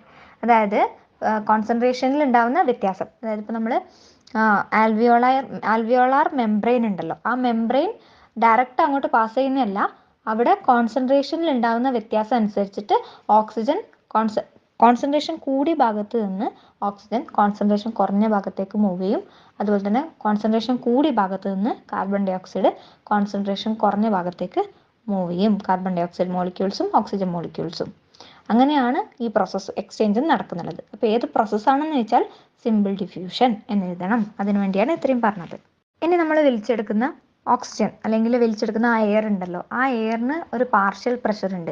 Partial pressure എന്ന് വെച്ചിട്ടുണ്ടെങ്കിൽ it is the pressure contributed by an individual gas. അതായത് നമ്മളിപ്പോൾ ഓക്സിജൻ മാത്രം എടുക്കുകയാണെങ്കിൽ ആ ഓക്സിജൻ എക്സേർട്ട് ചെയ്യുന്ന pressure, that is the partial pressure of oxygen. ഇനി കാർബൺ ഡൈ ഓക്സൈഡ് എടുക്കുകയാണെങ്കിൽ കാർബൺ ഡൈ ഓക്സൈഡ് എക്സേർട്ട് ചെയ്യുന്ന പ്രഷറിനെയാണ് നമ്മൾ partial pressure of carbon dioxide എന്ന് പറയാം. നൈട്രജൻ എടുക്കുന്നു, partial pressure of nitrogen. Hydrogen എടുക്കുന്നു, ഹൈഡ്രജൻ എക്സേർട്ട് ചെയ്യുന്ന പ്രഷറിനെ നമ്മൾ പാർഷ്യൽ പ്രഷർ ഓഫ് ഹൈഡ്രജൻ എന്ന് പറയും. അങ്ങനെ ഓരോ ഗ്യാസും, ഓരോ ഇൻഡിവിജ്വൽ ഗ്യാസും എക്സേർട്ട് ചെയ്യുന്ന, കോൺട്രിബ്യൂട്ട് ചെയ്യുന്ന ആ പ്രഷറിനെയാണ് നമ്മൾ പാർഷ്യൽ പ്രഷർ എന്ന് പറയാം. എന്താണ് പാർഷ്യൽ പ്രഷർ? അങ്ങനെ എന്തിനാണ് നമ്മളിപ്പോൾ അത് പറഞ്ഞത്? നമ്മൾ ഇൻസ്പയർ ചെയ്യുന്ന ആ എയർ ഉണ്ടല്ലോ, ആ എയറിന് ഒരു പാർഷ്യൽ പ്രഷർ ഉണ്ട്. അത് 159 ആണ്. എന്താണ്? The partial pressure of inspired air, അതായത് നമ്മൾ വലിച്ചെടുത്ത air that is entering in lungs. Inspire ചെയ്ത എയർ എവിടെയാണ് പോവുക? ലങ്സിലേക്കല്ലേ പോവുക. ആ എയറിൻ്റെ പാർഷ്യൽ പ്രഷർ എത്രയാണ്? 159. ഇമ്പോർട്ടൻ്റ് ആണ്. അപ്പം നമ്മൾ പാർഷ്യൽ പ്രഷർ ഓഫ് എയർ എത്രയായിരുന്നു? 159. എന്നിട്ട് നമ്മൾ ഈ എയറിൽ നിന്ന്, എയർ എന്ന് വെച്ചാൽ എന്താണ്? മിക്സ്ചർ ഓഫ് ഗ്യാസസ് ആണ്. ഈ എയറിൽ നിന്ന് ഓക്സിജൻ മാത്രം നമ്മുടെ ആൽവിയോളയിലേക്ക് ഡിഫ്യൂസ് ചെയ്ത് പോവും. നമ്മുടെ ലങ്സിനകത്തേക്ക് എല്ലാ ഗ്യാസും വന്നിരുന്നു, പക്ഷേ ഈ ആൽവിയോളയിലേക്ക് അകത്തേക്ക് പോകുന്നുള്ളത് ഓക്സിജൻ. ആ ഓക്സിജൻ്റെ പാർഷ്യൽ പ്രഷർ എത്രയായിരിക്കും? 104, 104. അപ്പോൾ പാർഷ്യൽ പ്രഷർ ഓഫ് ഓക്സിജൻ എന്ന് പറയുമ്പോൾ ആ ഓക്സിജൻ കോൺട്രിബ്യൂട്ട് ചെയ്യുന്ന പ്രഷറാണ്. അത് എത്രയായിട്ട് മാറും? 104. നമ്മൾ പാർഷ്യൽ പ്രഷർ ഓഫ് ഓക്സിജൻ എങ്ങനെ ഡിനോട്ട് ചെയ്യും? PO2 എന്നെഴുതാം. PO2 എന്നെഴുതാം. So from the atmospheric air oxygen diffuses into the alveoli. Atmospheric air എന്ന് പറയുമ്പോൾ മിക്സ്ചർ ഓഫ് ഗ്യാസസ് ആണ്. അതിൽ നിന്ന് ഓക്സിജൻ ആൽവിയോളയിലേക്ക് ഡിഫ്യൂസ് ചെയ്യുന്നു. And the alveolar partial pressure of oxygen becomes 104. അപ്പോൾ നമ്മളിവിടെ 2 പാർഷ്യൽ പ്രഷർ പഠിച്ചു. ഇനിയും പഠിക്കാനുണ്ട്. ഫസ്റ്റ് 159 ആയിരുന്നു, പിന്നെ അത് 104 ആയി മാറി. ഇനി അത് 95 ആയി മാറാൻ പോവാണ്. 159, 104 ആയി, ഇനി അത് 95 ആവാൻ പോവാണ്. എപ്പോഴാണ്? The oxygen from alveoli diffuses into the blood and blood PO2 becomes 95. അതായത് നമ്മുടെ ആൽവിയോളയിൽ ഉണ്ടായിരുന്ന ഓക്സിജൻ എന്ത് ചെയ്യും? ബ്ലഡിലേക്ക് ഡിഫ്യൂസ് ചെയ്ത് പോവും. ബ്ലഡിലേക്ക് ഡിഫ്യൂസ് ചെയ്യും. എന്നിട്ട് ബ്ലഡിൻ്റെ പാർഷ്യൽ പ്രഷർ എന്താവും? ബ്ലഡിലുള്ള പാർഷ്യൽ പ്രഷർ ഓഫ് ഓക്സിജൻ എന്താവും? 95 ആയിട്ട് മാറും. മനസ്സിലാവുന്നുണ്ടല്ലോ? നമ്മൾ അറ്റ്മോസ്ഫിയറിക് എയർ ഇൻടേക്ക് ചെയ്തു, അത് ആൽവിയോളയിലെത്തി, ആൽവിയോളയിൽ നിന്ന് അത് ബ്ലഡിലോട്ട് ഡിഫ്യൂസ് ചെയ്തു. ഈ ഓരോ സമയത്തും പാർഷ്യൽ പ്രഷർ ഓഫ് ഓക്സിജൻ ആണ് നമ്മളിവിടെ പഠിച്ചുകൊണ്ടിരിക്കുന്നത്. ഇപ്പോൾ ബ്ലഡിലേക്ക് എത്തി. PO2 എത്രയാണ്? 95. ഇനി ബ്ലഡിൽ എന്തിനാണ് ഓക്സിജൻ? ഈ ബ്ലഡിലുള്ള ഓക്സിജനെ നമ്മൾ എന്താ ചെയ്യുന്നത്? ട്രാൻസ്പോർട്ട് ചെയ്യാണല്ലേ. ബ്ലഡിലേക്ക് ഓക്സിജൻ നമ്മൾ എന്തിനാണ് ഡിഫ്യൂസ് ചെയ്തത്? അതിനെ നമ്മൾ ഓരോ ടിഷ്യൂസിലേക്കും ഡെലിവർ ചെയ്യാൻ വേണ്ടിയിട്ടാണ് ബ്ലഡിലേക്ക് ഓക്സിജൻ ഡിഫ്യൂസ് ചെയ്ത് വന്നത്. ഇനി ഈ ബ്ലഡിൽ നിന്ന് ഓരോ ടിഷ്യൂസിലേക്ക് ഓക്സിജൻ ഡെലിവർ ചെയ്യുമ്പോൾ പാർഷ്യൽ പ്രഷർ എത്രയാവും? 40 ആയിട്ട് മാറും. സോ 159 ആയിരുന്നു സ്റ്റാർട്ടിങ്ങിൽ, ഇപ്പം അത് 40 ആയിട്ടുണ്ട്. 40. Blood delivers oxygen to the tissues and blood partial pressure of oxygen changes to 40. അപ്പോൾ എന്താ സംഭവിക്കുന്നത്? Thus, the PO2 partial pressure of oxygen in the alveoli is higher than that of deoxygenated blood and oxygen diffuses into the blood. എന്താണ്? ആൽവിയോളയിലുള്ള partial pressure എന്ന് പറയുന്നുള്ളത് നമ്മുടെ deoxygenated ബ്ലഡിനേക്കാളും കൂടുതലല്ലേ. അതുകൊണ്ടാണ് oxygen ബ്ലഡിലേക്ക് diffuse ചെയ്യുന്ന വരുന്നുള്ളത്. നേരത്തെ ഞാൻ പറഞ്ഞില്ലേ, കോൺസെൻട്രേഷൻ ഗ്രേഡിയൻറ്റ്. അപ്പോൾ അതാണ് ഇപ്പം നമ്മൾ ഇങ്ങനെ ഈ പാർഷ്യൽ പ്രഷറിലൂടെ ഇത്രയും ഡീറ്റെയിൽഡ് ആയിട്ട് പറഞ്ഞത്. നമ്മുടെ ടെക്സ്റ്റ് ബുക്കിൽ ഉള്ളത് കൊണ്ടാണ് കേട്ടോ. നിങ്ങൾ മനസ്സിലാക്കിയിരിക്കേണ്ട ഒരു കാര്യമാണ്. ഈ വാല്യൂസ് ഓർത്ത് വെക്കണേ. ഇനി നമുക്ക് കാർബൺ ഡൈ ഓക്സൈഡിൻ്റെ കേസിലോട്ട് പോകാം. പാർഷ്യൽ പ്രഷർ ഓഫ് ഓക്സിജൻ അല്ലേ നമ്മൾ ഇത്ര നേരം പറഞ്ഞത്. ഇനി കാർബൺ ഡൈ ഓക്സൈഡ് നോക്കാം. അപ്പോൾ partial pressure of carbon dioxide എന്ന് വെച്ചാൽ എന്താണ്? കാർബൺ ഡൈ ഓക്സൈഡ് എക്സേർട്ട് ചെയ്യുന്ന, കാർബൺ ഡൈ ഓക്സൈഡ് കോൺട്രിബ്യൂട്ട് ചെയ്യുന്ന ആ പ്രഷറിനെയാണ് നമ്മൾ partial pressure of carbon dioxide എന്ന് പറയുക. ഈ കാർബൺ ഡൈ ഓക്സൈഡ് നമ്മുടെ ബോഡിയിൽ എങ്ങനെയാണ് ഉണ്ടാവുന്നത്? ഈ ടിഷ്യൂസിൽ. Because of the tissue respiration carbon dioxide is formed. അങ്ങനെ ഫോം ചെയ്ത കാർബൺ ഡൈ ഓക്സൈഡ്, ടിഷ്യൂസിൽ ഫോം ചെയ്ത കാർബൺ ഡൈ ഓക്സൈഡ് ബ്ലഡിലൂടെ എവിടെ എത്തും? നമ്മുടെ ലങ് ആൽവിയോളയിലേക്ക് എത്തും. അപ്പോൾ ലങ് ആൽവിയോളയിലേക്ക് എത്തുമ്പോൾ അതിൻ്റെ പാർഷ്യൽ പ്രഷർ ഇവിടെ PO2 അല്ല, എന്താണ്? PCO2 ആണ്. അതായത് partial pressure of carbon dioxide എത്രയായിരിക്കും? 45 ആയിരിക്കും. The PCO2 of deoxygenated blood entering the lung alveoli is 45 ആയിരിക്കും. എന്നിട്ട് എന്ത് ചെയ്യും? ഈ CO2 എന്ന് പറയുന്നുള്ളത് carbon dioxide diffuses out the lung alveoli. എന്താണ്? ലങ് ആൽവിയോളയിൽ നിന്ന് പുറത്തോട്ട് വരുമല്ലോ. അപ്പോൾ എന്ത് പറ്റും? PCO2 എത്രയായി മാറും? 40 ആയിട്ട് മാറും. ലങ് ആൽവിയോളയിലേക്ക് കയറുമ്പോൾ 45, ലങ് ആൽവിയോളയിൽ നിന്ന് ഡിഫ്യൂസ് ഔട്ട് ചെയ്യുമ്പോൾ 40. ഈ രണ്ട് വാല്യൂസ് ആണ് CO2ന്റെ കാര്യത്തിൽ പഠിക്കാനുള്ളത്. Thus, the PCO2 in the deoxygenated blood becomes higher than that of alveoli and CO2 diffuses from blood to alveoli. നമ്മൾ നേരത്തെ പറഞ്ഞില്ലേ കോൺസെൻട്രേഷൻ ഗ്രേഡിയന്റ് വെച്ചിട്ടാണെന്ന്. ഇവിടെ എന്താണ് PCO2 എവിടെയാണ് കൂടുതൽ? ബ്ലഡിൽ. അതായത് concentration of carbon dioxide കൂടുതൽ ബ്ലഡിലും കുറവ് എവിടെയാണ്? ആൽവിയോളയിലുമാണ്. അപ്പോൾ കൂടിയെടുത്ത് നിന്ന് കുറഞ്ഞിടത്തേക്കാണ് ഡിഫ്യൂഷൻ നടക്കുക. അങ്ങനെയാണ് ഇവിടെ കാർബൺ ഡൈ ഓക്സൈഡ് എക്സ്ചേഞ്ച് നടക്കുന്നത്. അപ്പോൾ നമ്മൾ എക്സ്ചേഞ്ച് ഓഫ് ഓക്സിജനും കാർബൺ ഡൈ ഓക്സൈഡും ഏകദേശം ഒരു ധാരണ കിട്ടിയില്ലേ? ഇത് വാല്യൂസിൻ്റെ കേസിലാണ് നമ്മൾ പറഞ്ഞത്. അതിനൊന്നുകൂടെ ഡീറ്റെയിൽഡ് ആയിട്ട് നമുക്ക് ഇതിൻ്റെ മെക്കാനിസം പഠിക്കാനുണ്ട്. ഇത് ഈ പാർഷ്യൽ പ്രഷറിൻ്റെ കേസിൽ ഒന്ന് ജസ്റ്റ് മനസ്സിലാക്കി തന്നേ ഉള്ളൂ. ക്ലിയർ ആവുന്നുണ്ടല്ലോ? ഇനി നമ്മൾ പറഞ്ഞു ഈ ആൽവിയോളൈ എന്ന് പറയുന്നത് എക്സ്ചേഞ്ചിങ് പാർട്ടാണ്. ആൽവിയോളാർ മെംബ്രെയിനിൽ ത്രൂ ആണ് എന്താണ് ഡിഫ്യൂഷൻ നടക്കുന്നത് എന്നൊക്കെ പറഞ്ഞു. അപ്പോൾ ഈ ആൽവിയോളാർ മെംബ്രെയിനെ കുറിച്ച് നമുക്ക് ജസ്റ്റ് ഒന്ന് നോക്കാം കേട്ടോ. The diffusion membrane of alveoli is made up of 3 major layers. എത്രയാണ്? 3 layers ആണ് ഈ ആൽവിയോളാർ മെംബ്രെയിനിൽ ഉള്ളത്. എത്രയാണ്? 3. ഏതൊക്കെയാണെന്ന് നോക്കണേ. Squamous epithelium of alveoli. എന്താണ്? Squamous epithelium of alveoli. The endothelium of alveolar capillaries. The basement substance between them. അപ്പോൾ ഏതൊക്കെയാണ് 3 ലെയർ? ഈ പേര് മാത്രം പഠിച്ചാൽ മതി കേട്ടോ. Squamous epithelium, endothelium of alveolar capillaries and the basement substance between them. ഈ 3 ലെയേഴ്സ് ആണ് എന്തിനുള്ളത്? ആൽവിയോളാർ മെംബ്രെയിനുള്ളത്. എന്ന് വെച്ചിട്ട് ഇത് വലിയൊരു മെംബ്രെയിൻ ഒന്നുമല്ല. അതിൻ്റെ ടോട്ടൽ തിക്നെസ് എന്ന് പറയുന്നത് എത്രയായിരിക്കും? It must be less than a millimeter. Its total thickness is much less than a millimeter. 1 മില്ലിമീറ്ററിനേക്കാളും ചെറുതാണ് എന്തെന്ന് പറയുന്നത്? ഈ 3 ലെയേർഡ് ആയിട്ടുള്ള നമ്മുടെ ആൽവിയോളാർ മെംബ്രെയിൻ്റെ തിക്നെസ് എന്ന് പറയുന്നത്. ക്ലിയർ അല്ലേ? ആ 3 ലെയേഴ്സിൻ്റെ പേര് squamous epithelium of alveoli, endothelium of alveolar capillaries and the basement substance in between them. നമ്മളിപ്പോൾ എക്സ്ചേഞ്ച് ഓഫ് ഗ്യാസ് കംപ്ലീറ്റ് ചെയ്തു. ഗ്യാസ് എക്സ്ചേഞ്ച് ചെയ്താൽ മാത്രം മതിയോ? നമ്മൾ എന്തിനാണ് ഓക്സിജൻ വലിച്ചെടുത്തത്? നമ്മുടെ സെൽസിന് ആവശ്യമായ റിയാക്ഷൻസിന് വേണ്ടി യൂസ് ചെയ്യാൻ വേണ്ടിയിട്ടാണ് ഓക്സിജൻ എടുത്തത് അല്ലേ? അതിനുവേണ്ടി ആൽവിയോളൈ അതിനെ നമ്മളെ ബ്ലഡിലോട്ട് എക്സ്ചേഞ്ച് ചെയ്ത് കൊടുത്തു. ഇനി എന്ത് ചെയ്യണം? ബ്ലഡ് അതിനെ ട്രാൻസ്പോർട്ട് ചെയ്യണം. അപ്പോൾ നമുക്ക് ട്രാൻസ്പോർട്ട് ഓഫ് ഓക്സിജൻ പഠിക്കാനുണ്ട്, transport of carbon dioxide പഠിക്കാനുണ്ട്. ഫസ്റ്റ് പഠിക്കുന്നുള്ളത് ട്രാൻസ്പോർട്ട് ഓഫ് ഓക്സിജൻ ആണ്. ആരാണ് ട്രാൻസ്പോർട്ട് ചെയ്യുന്നത്? നമ്മുടെ RBCs ആണ് കേട്ടോ. ബ്ലഡ് എന്നല്ല, ബ്ലഡിൽ തന്നെ RBCs ആണ് നമ്മുടെ ഓക്സിജനെ ട്രാൻസ്പോർട്ട് ചെയ്യുന്നുള്ളത്. ശ്രദ്ധിക്കുക, 97% ഓഫ് ഓക്സിജൻ 97% ഓക്സിജൻ RBC ആണ്.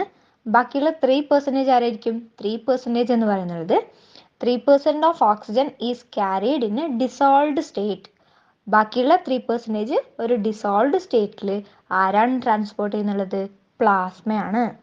സോ ബ്ലഡ് ആണ് ട്രാൻസ്പോർട്ട് ചെയ്യുന്നുള്ളത്. ബ്ലഡിനകത്തുള്ള RBC 97% ഓക്സിജനെ ട്രാൻസ്പോർട്ട് ചെയ്യുന്നു. ബാക്കിയുള്ള 3%നെ ബ്ലഡിലെ തന്നെ പ്ലാസ്മയാണ് ട്രാൻസ്പോർട്ട് ചെയ്യുന്നത്. ഏത് ഫോമിൽ? ഡിസോൾവ്ഡ് സ്റ്റേറ്റിൽ. ഓക്സിജൻ ഒരു ഡിസോൾവ്ഡ് സ്റ്റേറ്റിലാണ് ആര് ട്രാൻസ്പോർട്ട് ചെയ്യുന്നുള്ളത്? പ്ലാസ്മ ട്രാൻസ്പോർട്ട് ചെയ്യുന്നുള്ളത്. ഇനി എല്ലാവർക്കും അറിയുന്ന ഒരു ഫാക്റ്റാണ് എന്ത്? നമ്മുടെ RBCക്കകത്ത് ഒരാൾ കൂടി ഉണ്ട്. ആരാണത്? ഹീമോഗ്ലോബിൻ അല്ലേ? അതറിയാത്തവർ ആരുമില്ല. അപ്പോൾ ഹീമോഗ്ലോബിൻ എന്താണ്? നമ്മുടെ RBCക്ക് റെഡ് കളർ കൊടുക്കുന്ന ഒരു പിഗ്മെൻ്റ് ആണ് എന്തെന്ന് പറയുന്നത്? ഹീമോഗ്ലോബിൻ എന്ന് പറയുന്നുള്ളത്. ഇതിൻ്റെ ഫങ്ഷനാണ് എന്ത്? ഈ ട്രാൻസ്പോർട്ട് ഓഫ് ഓക്സിജനിൽ വരുന്നുള്ളത്. നമുക്ക് പഠിക്കാം. നമ്മുടെ ഈ ഹീമോഗ്ലോബിൻ എന്ത് ചെയ്യും? ഓക്സിജനായിട്ട് ബൈൻഡ് ചെയ്യും. ഹീമോഗ്ലോബിൻ നമ്മുടെ ബ്ലഡിനകത്തുള്ള ഓക്സിജനായിട്ട് ബൈൻഡ് ചെയ്യും. എന്നിട്ട് എന്ത് ഫോം ചെയ്യും? ഓക്സി ഹീമോഗ്ലോബിൻ എന്ന് പറയുന്ന ഒരു കോമ്പൗണ്ടായിട്ട് മാറും. എന്താണ്? ഓക്സിജനും ഹീമോഗ്ലോബിനും കൂടി ചേർന്നിട്ട്, അല്ലെങ്കിൽ ഹീമോഗ്ലോബിൻ ഓക്സിജനുമായിട്ട് ബൈൻഡ് ചെയ്തിട്ട് ഓക്സി ഹീമോഗ്ലോബിൻ ഉണ്ടാവും. ഓക്കെ. ഈ ഓരോ ഹീമോഗ്ലോബിൻ മോളിക്യൂളും ഉണ്ടല്ലോ, ഓരോ ഹീമോഗ്ലോബിൻ മോളിക്യൂളിനും മാക്സിമം 4 ഓക്സിജനായിട്ട് ബൈൻഡ് ചെയ്യാനുള്ള കപ്പാസിറ്റി ഉണ്ട്, എബിലിറ്റി ഉണ്ട്. എന്തുണ്ട്? ഓരോ ഹീമോഗ്ലോബിനും 4 ഓക്സിജനായിട്ട് ബൈൻഡ് ചെയ്യും, 4 ഓക്സിജൻ മോളിക്യൂളായിട്ട് ബൈൻഡ് ചെയ്യും. Each haemoglobin molecule can carry A maximum of 4 molecules of oxygen. Clear അല്ലേ? അപ്പോൾ എന്താണ്? നമ്മുടെ ഓരോ ഹീമോഗ്ലോബിൻ മോളിക്യൂളും 4 ഓക്സിജനായിട്ട് ബൈൻഡ് ചെയ്തിട്ട് അതാണ് ബ്ലഡിലെ കൂടി RBCക്കകത്തിരുന്നിട്ട് ഓക്സിജനെ ക്യാരി ചെയ്യുന്നുള്ളത്. നമ്മുടെ ഹീമോഗ്ലോബിൻ എല്ലാ കണ്ടീഷനിലും ഇങ്ങനെ ഓക്സി ഹീമോഗ്ലോബിൻ ആയിട്ട് മാറുമോ? അതായത് അതിന് ചില കണ്ടീഷൻസ് ഉണ്ട്. ഏതൊക്കെയാണ്? ഇൻ ദ ആൽവിയോളൈക്കകത്ത് high partial pressure of oxygen വേണം. എന്ത് വേണം? High partial pressure of oxygen വേണം. അപ്പോൾ എന്ത് കുറവായിരിക്കണം? Partial pressure of carbon dioxide കുറവായിരിക്കണം. എങ്കിൽ മാത്രമേ ഓക്സി ഹീമോഗ്ലോബിൻ ഫോം ചെയ്യുള്ളൂ. ഓക്സി ഹീമോഗ്ലോബിൻ ഫോം ചെയ്താലേ എന്ത് നടക്കുള്ളൂ? ട്രാൻസ്പോർട്ട് ഓഫ് ഓക്സിജൻ നടക്കുള്ളൂ അല്ലേ? അപ്പോൾ എന്ത് വേണം? ഹൈ PO2, ലോ PCO2 വേണം. പിന്നെ ആൽവിയോളൈക്കകത്തുള്ള ടെമ്പറേച്ചർ അതെന്തായിരിക്കണം? കുറവായിരിക്കണം. Lower temperature in the alveoli help in the formation of oxy haemoglobin. എന്തോ വേണ്ടത്? ടെമ്പറേച്ചർ കൂടാൻ പാടുണ്ടോ? ഇല്ല, ലോവർ ടെമ്പറേച്ചർ ആയിരിക്കണം. അതുപോലെ തന്നെ H+ കോൺസെൻട്രേഷൻ എത്രയായിരിക്കണം? ലെസർ ആയിരിക്കണം. ഈ 4 കണ്ടീഷനാണ് വേണ്ടത്. എന്തിന്? ഓക്സി ഹീമോഗ്ലോബിൻ്റെ ഫോർമേഷന് വേണ്ടി, അതായത് ട്രാൻസ്പോർട്ട് ഓഫ് ഓക്സിജന് വേണ്ടി. ഏതൊക്കെയാണ് കണ്ടീഷൻ? ഹൈ PO2 അതൊന്നും മാത്രമേ ഹൈ ആവശ്യമുള്ളൂ. ബാക്കിയൊക്കെ ലോ ആണ്. Lesser H+ concentration, law PCO2, അതുപോലെ തന്നെ lower temperature in the alveoli. Clear അല്ലേ ഈ കണ്ടീഷൻസ്? അങ്ങനെ ഈ ഫേവറബിൾ കണ്ടീഷൻ വന്നപ്പോൾ ഓക്സി ഹീമോഗ്ലോബിൻ ഫോം ചെയ്തു. എന്നിട്ട് അത് ബ്ലഡിലേക്ക് കൂടി വന്ന് ടിഷ്യൂസിൻ്റെ അടുത്ത് എത്തുമ്പോൾ എന്ത് സംഭവിക്കും? ഡിസോസിയേഷൻ നടക്കും. എന്താ സംഭവിക്കുക? Dissociation of oxy haemoglobin. Dissociation എന്ന് വെച്ചാൽ എന്തായിരിക്കും? ഈ ഓക്സി ഹീമോഗ്ലോബിനിൽ നിന്ന് നമ്മുടെ ഓക്സിജനും ഹീമോഗ്ലോബിനും സെപ്പറേറ്റ് ആവും. ഓക്സി ഹീമോഗ്ലോബിൻ എന്ന് പറയുമ്പോൾ എന്താണ്? ഓക്സിജനും ഹീമോഗ്ലോബിനും ഒന്നിച്ചുള്ളത് അല്ലേ?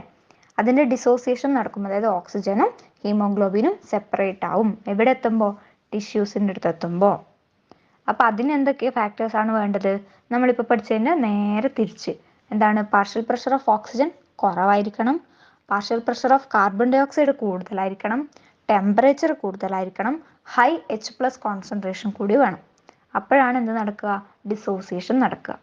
അപ്പോൾ എന്തായി? നമ്മുടെ ലങ്സിനകത്ത് നിന്ന് ആൽവിയോളൈ മെംബ്രെയിൻ്റെ അടുത്ത് നിന്ന് നമ്മുടെ ഓക്സിജൻ ഡിഫ്യൂസ് ചെയ്ത് ബ്ലഡിനകത്തേക്ക് കയറി, ഹീമോഗ്ലോബിൻ അതുമായിട്ട് ബൈൻഡ് ചെയ്തു. അതിനുശേഷം എന്താ സംഭവിക്കുക? അത് ടിഷ്യൂസിൻ്റെ അടുത്ത് വരെ അതിനെ കൊണ്ടുവരും. എന്നിട്ട് അവിടുന്ന് ഈ ഫേവറബിൾ കണ്ടീഷൻ വരുമ്പോൾ അത് ഡിസോസിയേറ്റ് ചെയ്തിട്ട് ഹീമോഗ്ലോബിൻ ഫ്രീ ആവും, ഓക്സിജനും ഫ്രീ ആവും. ഓക്സിജന് ടിഷ്യൂലേക്ക് പോവും. അവിടുന്ന് ഡിഫ്യൂഷൻ നടന്നിട്ട് ഓക്സിജൻ ടിഷ്യൂസിനകത്തേക്ക് കയറും. ഇതാണ് എന്ത്? ഓക്സിജൻ്റെ ട്രാൻസ്പോർട്ട് എന്ന് പറയുന്നത്. ഇവിടെ പ്രധാന റോള് വഹിക്കുന്ന ആരാണ്? നമ്മുടെ ഹീമോഗ്ലോബിൻ ആണ്. ഓക്കെ. ഈ ട്രാൻസ്പോർട്ട് ഓഫ് ഓക്സിജനെ റിലേറ്റ് ചെയ്തിട്ട് ഒരു ഗ്രാഫ് നമ്മുടെ ടെക്സ്റ്റ് ബുക്കിനകത്തുണ്ട്. NCERT-യിലുള്ളതാണ്. അത് നമ്മളൊന്ന് ജസ്റ്റ് നോക്കി നോക്കാം. ഇതെന്ന് വെച്ചിട്ടുണ്ടെങ്കിൽ ഒരു സിഗ്മോയിഡ് കർവാണ് നമുക്ക് കിട്ടുക. എങ്ങനെയാണ് ഇത് വരക്കുന്നതെന്ന് വെച്ചിട്ടുണ്ടെങ്കിൽ നമ്മുടെ എക്സ് ആക്സിസിനകത്ത് PO2 അതായത് പാർഷ്യൽ പ്രഷർ ഓഫ് ഓക്സിജൻ, പിന്നെ Y ആക്സിസിനകത്ത് എന്താണ്?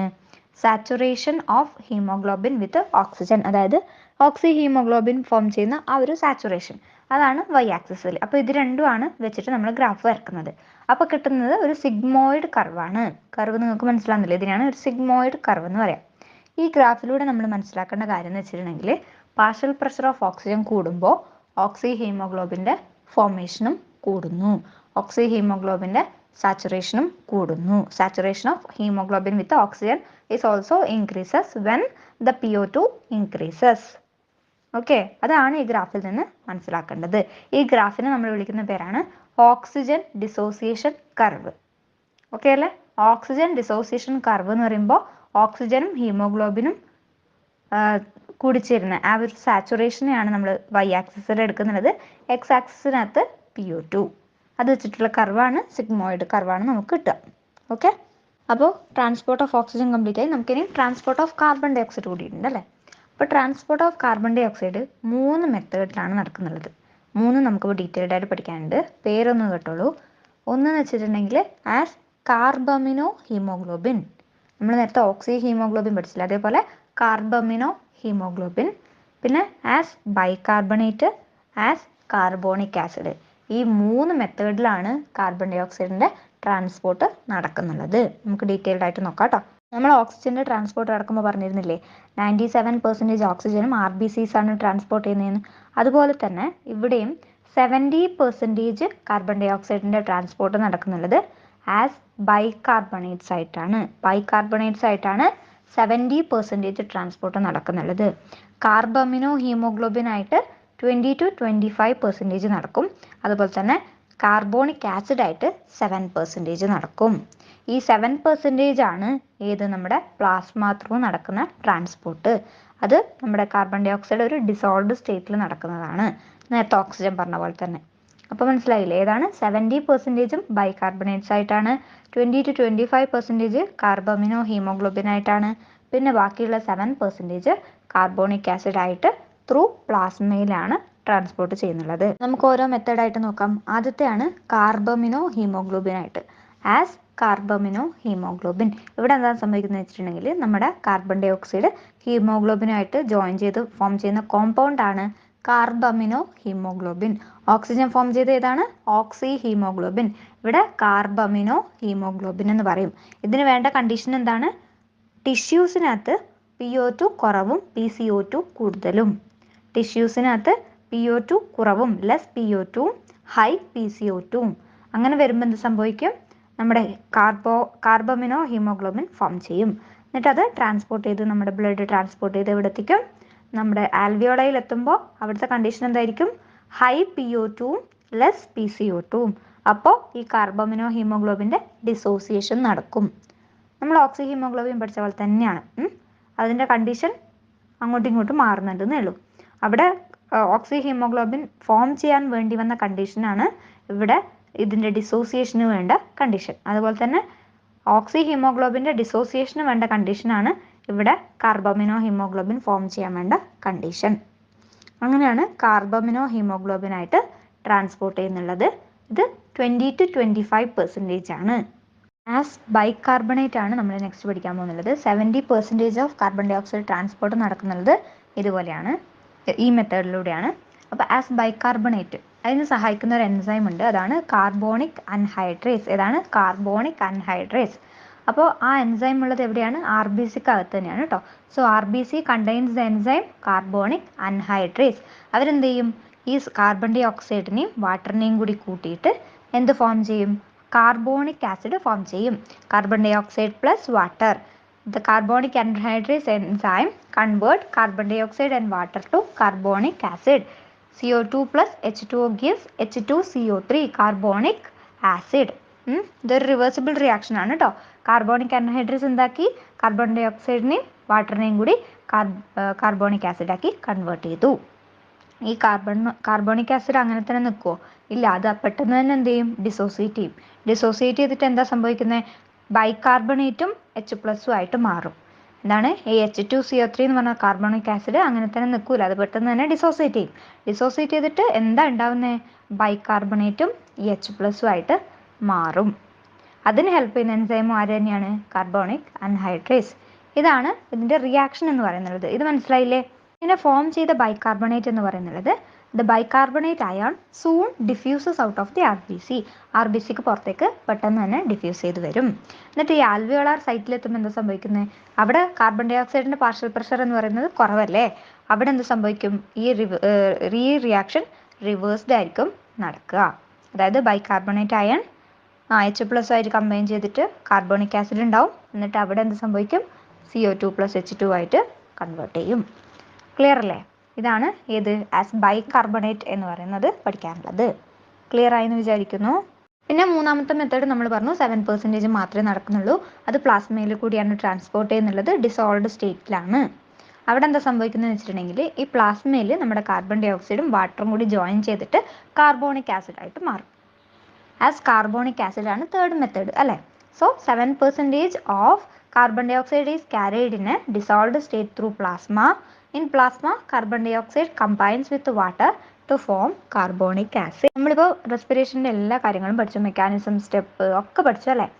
ട്രാൻസ്പോർട്ട്, എക്സ്ചേഞ്ച്, എല്ലാ കാര്യങ്ങളും പഠിച്ചു. ഇനി ഇതിനെ റെഗുലേറ്റ് ചെയ്യണം. ആരാ ഇതിനെ റെഗുലേറ്റ് ചെയ്യുന്നത്? ഒരു സ്പെഷ്യലൈസ്ഡ് സെൻറ്റർ ഉണ്ട്. എവിടെ? നമ്മുടെ ബ്രെയിനിൽ.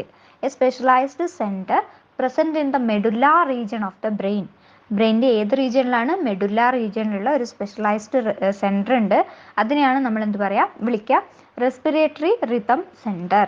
റെസ്പിറേറ്ററി റിതം സെൻറ്റർ അവരാണ് ഈ റെസ്പിറേഷൻ എന്ന് പറയുന്ന പ്രോസസ്സിനെ റെഗുലേറ്റ് ചെയ്യുന്നുള്ളത്. പിന്നെ വേറൊരു സെൻറ്റർ ഉണ്ട്. അതെന്ന് വെച്ചിട്ടുണ്ടെങ്കിൽ നമ്മുടെ ബ്രെയിനകത്ത് തന്നെയാണ്. നമ്മളിപ്പോൾ പറഞ്ഞത് മെഡുല റീജിയനിലുള്ളതല്ലേ? ഇതെന്ന് വെച്ചിട്ടുണ്ടെങ്കിൽ it is present in the pons region of the brain. present in the pons region of the brain called pneumatotaxic center. pneumatotaxic center. ഇനി ഈ ചാപ്റ്ററിനകത്തുള്ളത് നമ്മുടെ റെസ്പിറേറ്ററി ഡിസോർഡേഴ്സ് ആണ്. അത് സിമ്പിളാണ്, നിങ്ങൾ തന്നെ ഒന്ന് വായിക്കണം എന്ന്. ഓക്കെ, അപ്പോൾ നാളെ ടെലിഗ്രാമിനകത്ത് ഞാൻ കുറച്ച് MCQs ഡേ ടൈമിൽ ഇടാം കേട്ടോ. അപ്പോൾ പോൾ രൂപത്തിലായിരിക്കും, നിങ്ങളെല്ലാവരും അറ്റൻഡ് ചെയ്യുക. അപ്പോൾ വീഡിയോ ഇഷ്ടപ്പെട്ടു എന്ന് വിചാരിക്കുന്നു. താങ്ക്